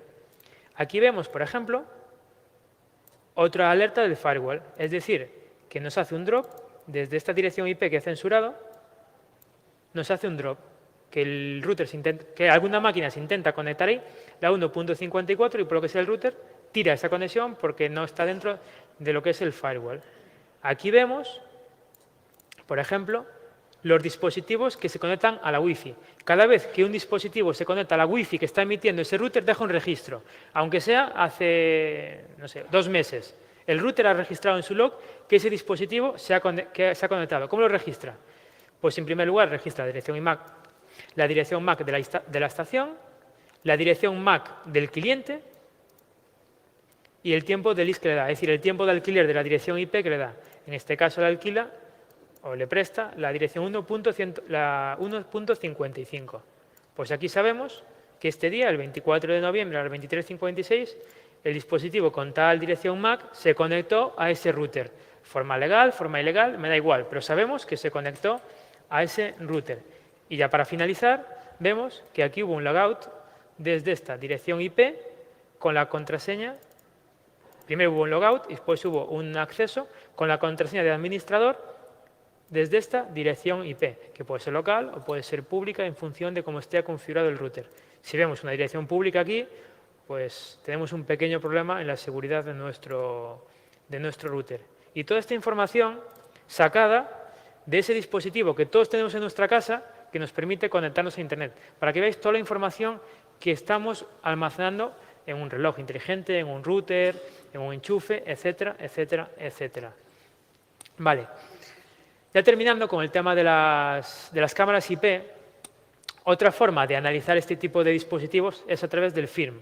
El firm es, por decirlo así, el sistema operativo, como si fuera el Windows 7, el Windows XP, el Ubuntu, lo que sea. Eso es el firm a nivel de este tipo de dispositivos. Y también hay que analizarlo para ver cómo trabaja, para poder, por ejemplo, saber cómo entrarle al dispositivo. Y a lo mejor me llega este smartwatch o este smart plug, el enchufe inteligente, y tengo que analizarlo. A lo mejor es muy arriesgado comenzar a realizar el análisis directamente contra el dispositivo. A lo mejor me resulta más útil bajarme el firm que pueda tener el dispositivo, analizar ese firm y ver, por ejemplo, si por defecto tiene un SSH, si tiene una contraseña por defecto, si a lo mejor tiene un telnet, si hay algo en el puerto 80. Porque si yo analizo, es como analizar el sistema operativo. Yo si analizo el sistema operativo de un ordenador, puedo ver lo que está corriendo en ese ordenador o para lo que está configurado ese ordenador. Si veo que ese ordenador tiene un Apache instalado y veo que la configuración de Apache es tal, pues ya me imagino que eso va a tener un Apache. De la misma manera que si analizo el firm y veo que por defecto trae un SSH, pues nos va a ayudar a entrarle a ese dispositivo. Y de forma secundaria también nos va a poder servir para analizar ese dispositivo. A lo mejor no podemos sacar nada directamente del enchufe, pero sí que podemos descargarnos el firm que tenga el enchufe y analizamos indirectamente el firm. Vale, como siempre, cuando obtengamos el firm, suele ser un fichero binario, le calculamos el hash para garantizar la integridad de la prueba. Creo que tengo por aquí un firm ya descargado.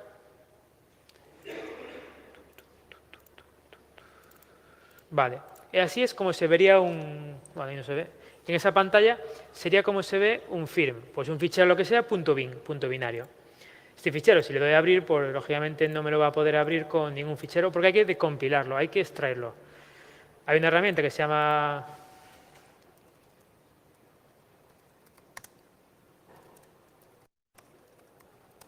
que se llama binwalk.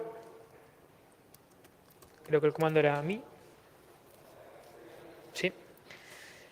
Binwalk, variable mi y el firm que queremos analizar, tan fácil como esto. Empieza a hacer una serie de tareas, tarda un ratillo. Cuando lo dejo ahí, lo paro, porque ya lo tengo yo aquí en otro lado, ya lo he hecho ayer para que no tarde. Esto suele tardar porque tiene que leer el fichero binario, tiene que interpretar, parsear toda la información que hay dentro y lo tiene que mostrar de una forma que sea fácilmente entendible para un ser humano. Eso ya lo he hecho ayer y ahora aquí ya tenemos el fichero zip, es decir, lo que saca binwalk. Lo abrimos, vemos que ya hay una carpeta, ya hay una estructura. Vamos abriendo carpetas y llegamos a esto. Algo muy parecido a un sistema Linux. La carpeta var, tmp, sys, proc, mnt, media, home, etc. Es decir, si cogéis ahora mismo un Linux, prácticamente cualquiera, vais a ver esa estructura de ficheros. Una cámara IP prácticamente se analiza igual que un sistema Linux normal y corriente. ¿Y qué información podemos sacar de aquí? Por ejemplo, os voy a enseñar para que veáis que la estructura es muy similar. Por ejemplo, en icon.ico, pues vemos lo que estamos analizando. En este caso, yo ya sé que estoy analizando una cámara IP, pero si no lo supiéramos, pues ahí tenemos el emoticono de la aplicación. Entonces vemos que eso es una cámara IP. Vale. Por ejemplo, en wireless,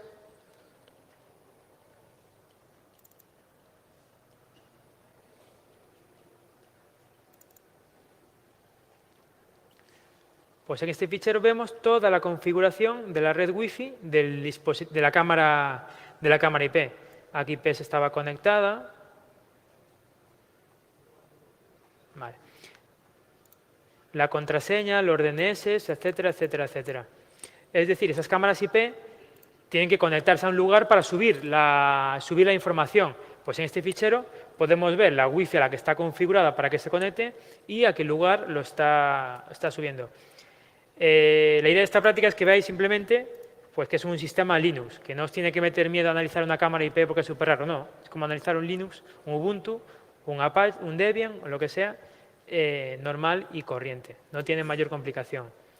En IoT, la complicación, como os he dicho al principio, siempre es acceder a la memoria. Una vez que estamos dentro de la memoria, ya es como analizar un disco duro, como analizar un teléfono móvil, como analizar un pendrive. La complejidad del IoT es entrar a la memoria. Si no entramos a la memoria, posiblemente no hemos podido hacer nada. Yo para hacer este taller, pues lógicamente he tenido que comprar muchos dispositivos, he tenido que hacer pruebas. Hay algunos que no se pueden analizar porque vienen de una forma bien securizados, los chips vienen bien y no se pueden analizar.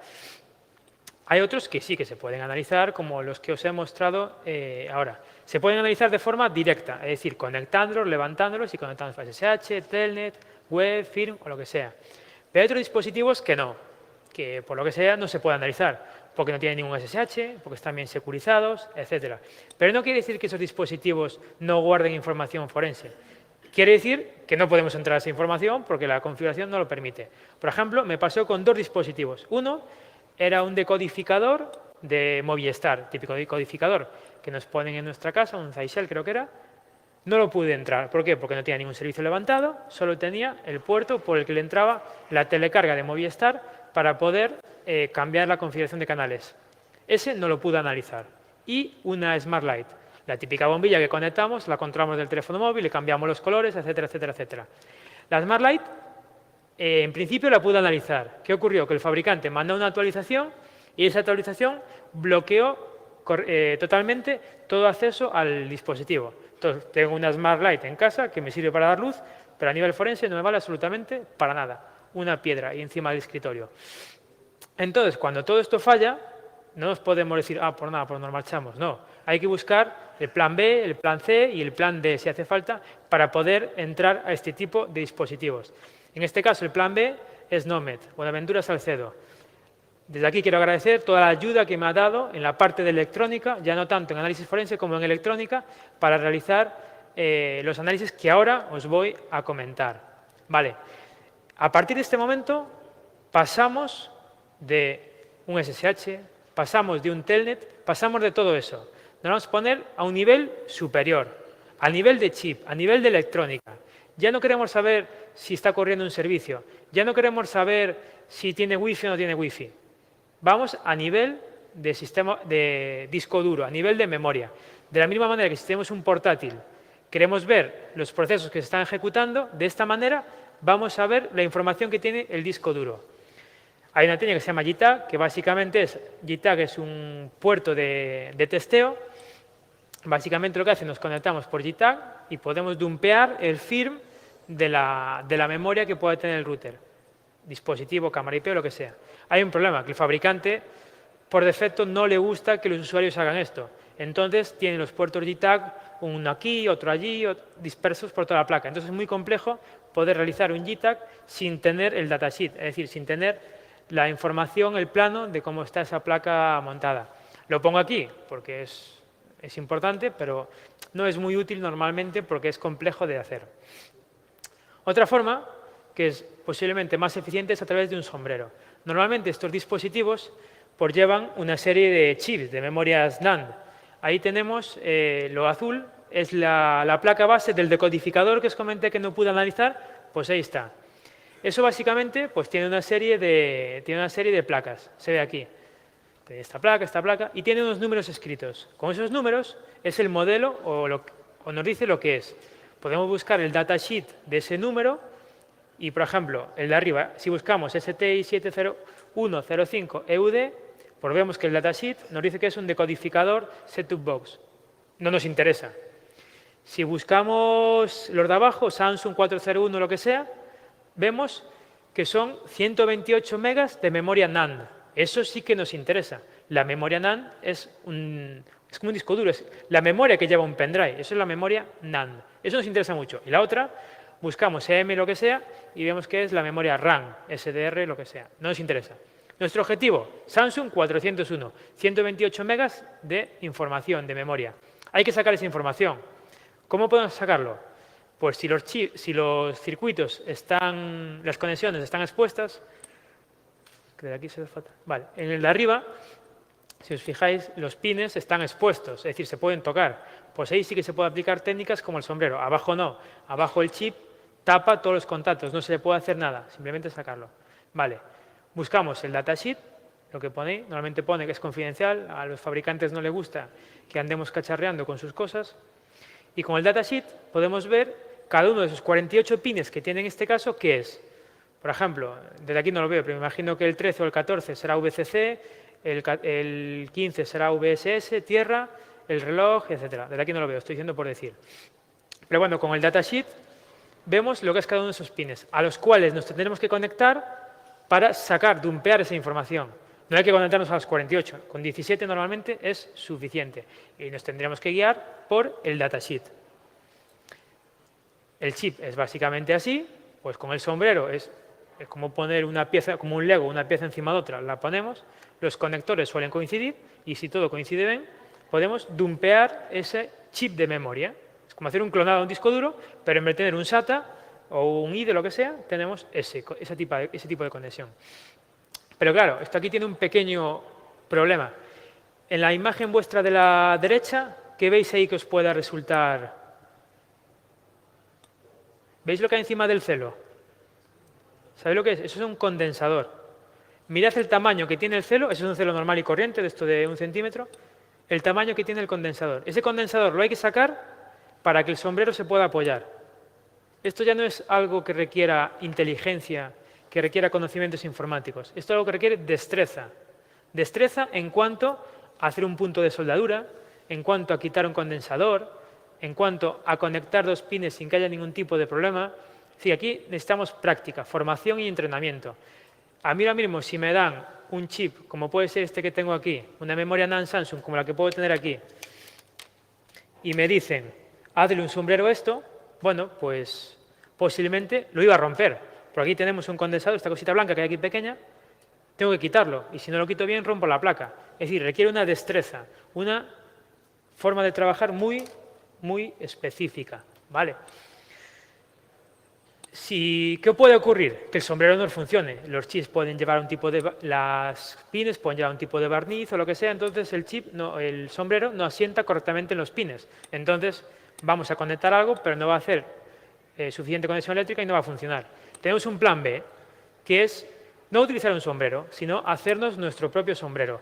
Estos chips de memoria, normalmente, son las tarjetas estas de memoria XD que llaman las cámaras Olympus, que son unas tarjetas, no son SD, son un poco más anchas y más cortitas, como la que tenéis ahí en la foto.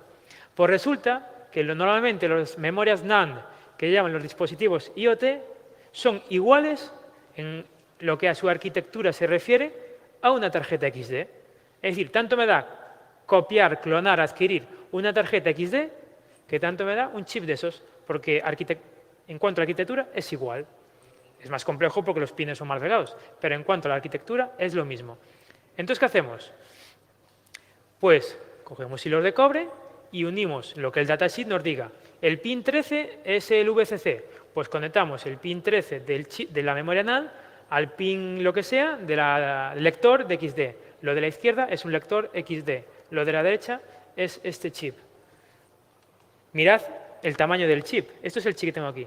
Aquí justo en este lado, que es más delgado que mi dedo, hay 24 pines.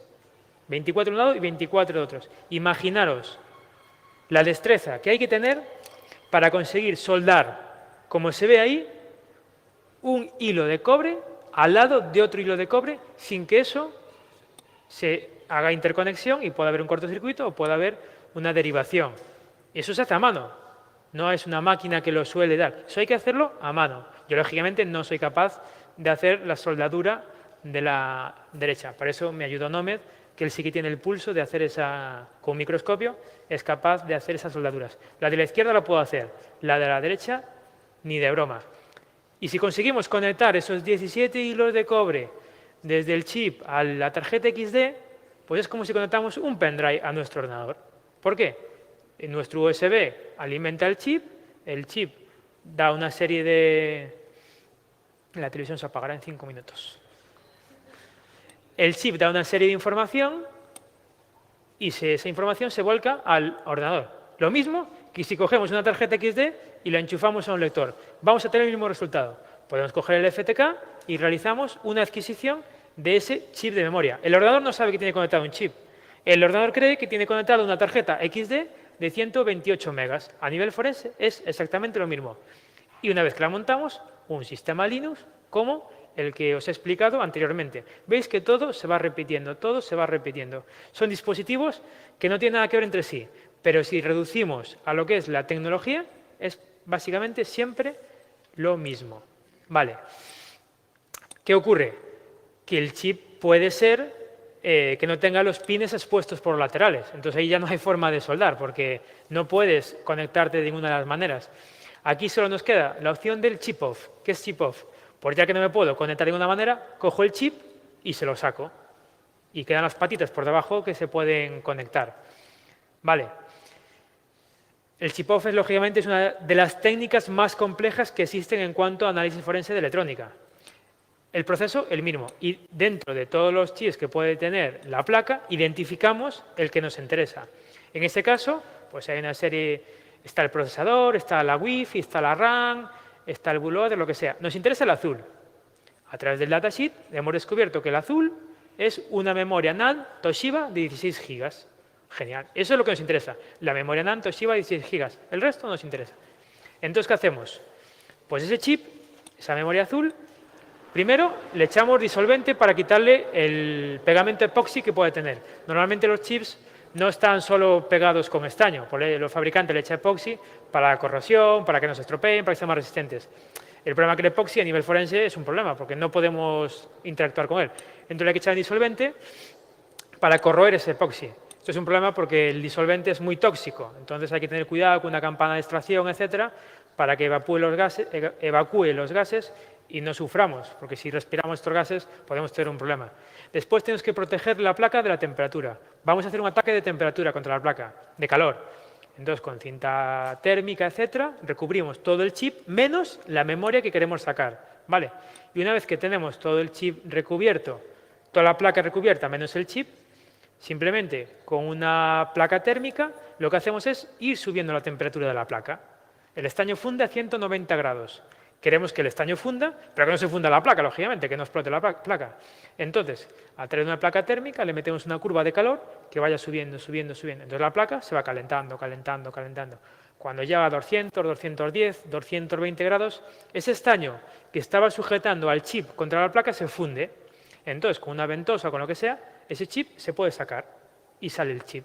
Y queda la placa y te queda el chip fuera de la placa. Ya tenemos el chip off, pero claro, ahí no tenemos nada. Simplemente tenemos una cosa negra fuera de una placa. Vale. Después, a lo mejor, depende cómo sea el tipo de chip, tenemos que hacer un rebolling.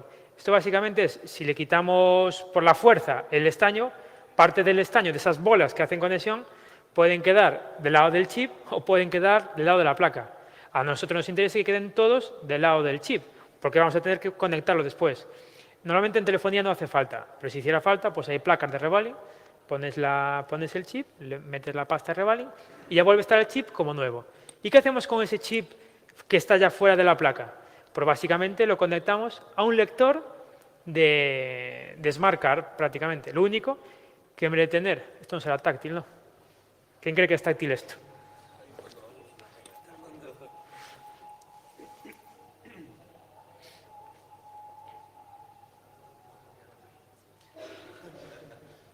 Qué presión, ¿qué hago? ¿Qué hago? Me da a mí que el mando no...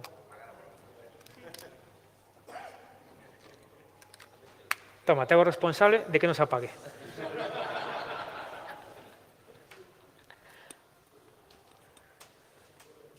No me hackees la televisión, ¿eh? Bueno, continúo. Pues esto... No, si ahora vamos a estar todo más... Pon Netflix, a ver qué echan. Vale, ya estoy terminando. Básicamente, al conectar el chip a un lector, volvemos a la premisa de antes. Tenemos una memoria NAND conectada a un ordenador. ¿Qué está viendo el ordenador? Está viendo un pendrive, por decirlo así, de 16 gigas, ni más ni menos. Le conectamos esa parafernalia al ordenador, básicamente es un SOC que es compatible con el chip. El ordenador lee, oh, tengo un pendrive de 16 gigas, ¿qué quieres hacer? Pues quiero abrirlo con el FTK. Hacemos la imagen o el análisis o lo que sea. Así de sencillo. Es sencillo en la parte lógica, en la parte de FTK y tal, pero es muy, muy, muy complejo en la parte física de extraer el chip sin que se rompa, sin que se dañe, sin que se nos caiga al suelo, sin ninguna historia rara. Y de esta manera, cualquier tipo de dispositivo electrónico vamos a poder dumpearle, extraer la memoria que pueda tener dentro.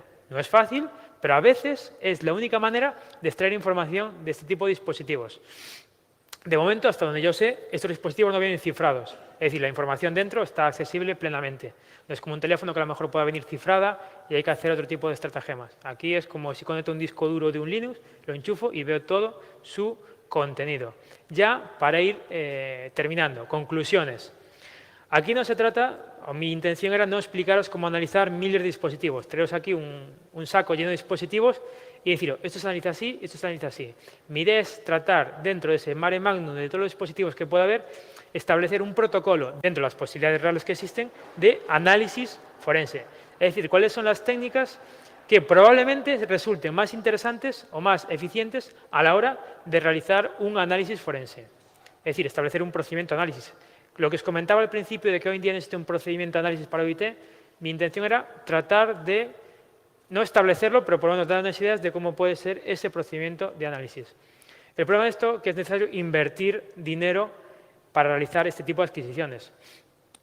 Analizar un Smart Plug, pues bueno, no tiene mucha complicación. Si tenemos que analizar un dron, a lo mejor tenemos que comprar un dispositivo que cuesta a lo mejor 6.000 y 5.000 euros, si no somos capaces de hacerlo manualmente. O nos hace falta el socket para enchufar el chip del chip off. No cuesta mucho dinero, pero cuesta dinero al fin y al cabo. Entonces necesitamos invertir dinero. Y también tenemos que tener un pensamiento lateral. Aquí no podemos buscar una guía en Internet que nos diga paso 1, paso 2, paso 3. No. Porque esto hoy funciona y mañana el fabricante actualiza el firm y cambia todo. Hay que volver a empezar de nuevo. Por eso es importante tener ese pensamiento lateral, saber qué posibilidades tenemos y lo que hoy no funciona, a lo mejor mañana funciona. Y lo que hoy no nos vale para nada, a lo mejor mañana nos va a poder servir para esclarecer cualquier tipo de investigación o cualquier tipo de trabajo que tengamos que hacer.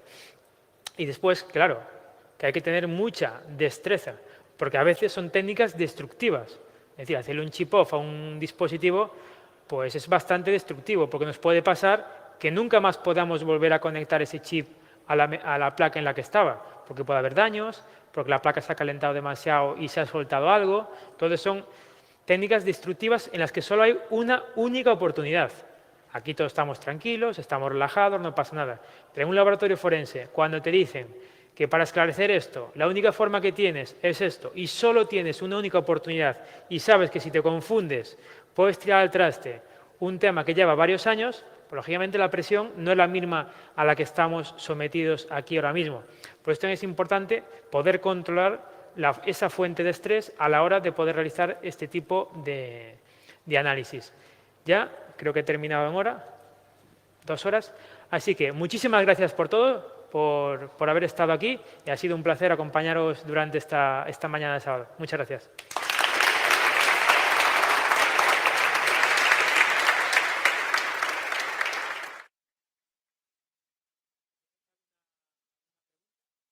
No hay ningún tipo de problema. Dímela si quieres, si te escucho. Vale. No, pero espera, me dicen que hay que esperar. Vamos a esperar.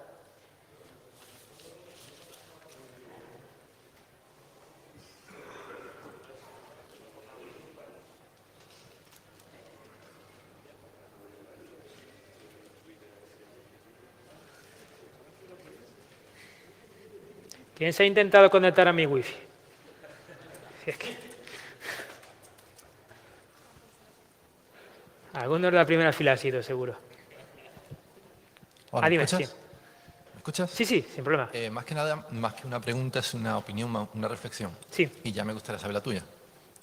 Ya hoy en día es complicado, y sobre todo en Málaga, hacerle entender a un notario, hablando de análisis forense, a un notario, a un juez, a abogados, determinados casos de un análisis. HAT, huella digital, cadena de custodia, la importancia. ¿Cómo prevés a corto o medio plazo tener que explicarle a un juez el análisis de un enchufe o la técnica de sombrero a un chip? Claro, es que yo en mi trabajo juego con ventaja. En mi trabajo tenemos a un letrado o una letrada de la Administración de Justicia que puede dar fe judicial de lo que está ocurriendo. Y nosotros como funcionarios sí que tenemos esa validez. Entiendo lo que me estás diciendo. Es complejo porque un notario sí puede tener o no tener idea de lo que implica ejecutar un chip-off o lo que implica descifrar un iPhone o lo que sea. Desde mi punto de vista es complejo. ¿Cuál es la solución? No tengo ni la más remota idea. Gracias. Si soy sincero. Pero sí que veo que es un problema, ya no a futuro, sino a presente. Hoy en día se están haciendo análisis forenses de teléfonos móviles en las que un perito informático realiza ese análisis forense. ¿Quién da la garantía de que eso se ha hecho bien? Bueno, el perito tendrá que tener una garantía, tendrá que tener un prestigio, tendrá que tener una serie de características. Por eso es perito y no es otra cosa. Yo creo que ahí está realmente donde está la validez de esa prueba, en la que la ha hecho una persona con suficientes conocimientos técnicos y que va a declarar diciendo solamente la verdad. Si ya no declara diciendo solamente la verdad, pues a lo mejor tendrá un problema esa persona, pero bueno, ya son otras historias. ¿Tenéis otra pregunta por ahí? Vale, me dicen que ya no hay más tiempo, así que muchísimas gracias por todo. Muchas gracias.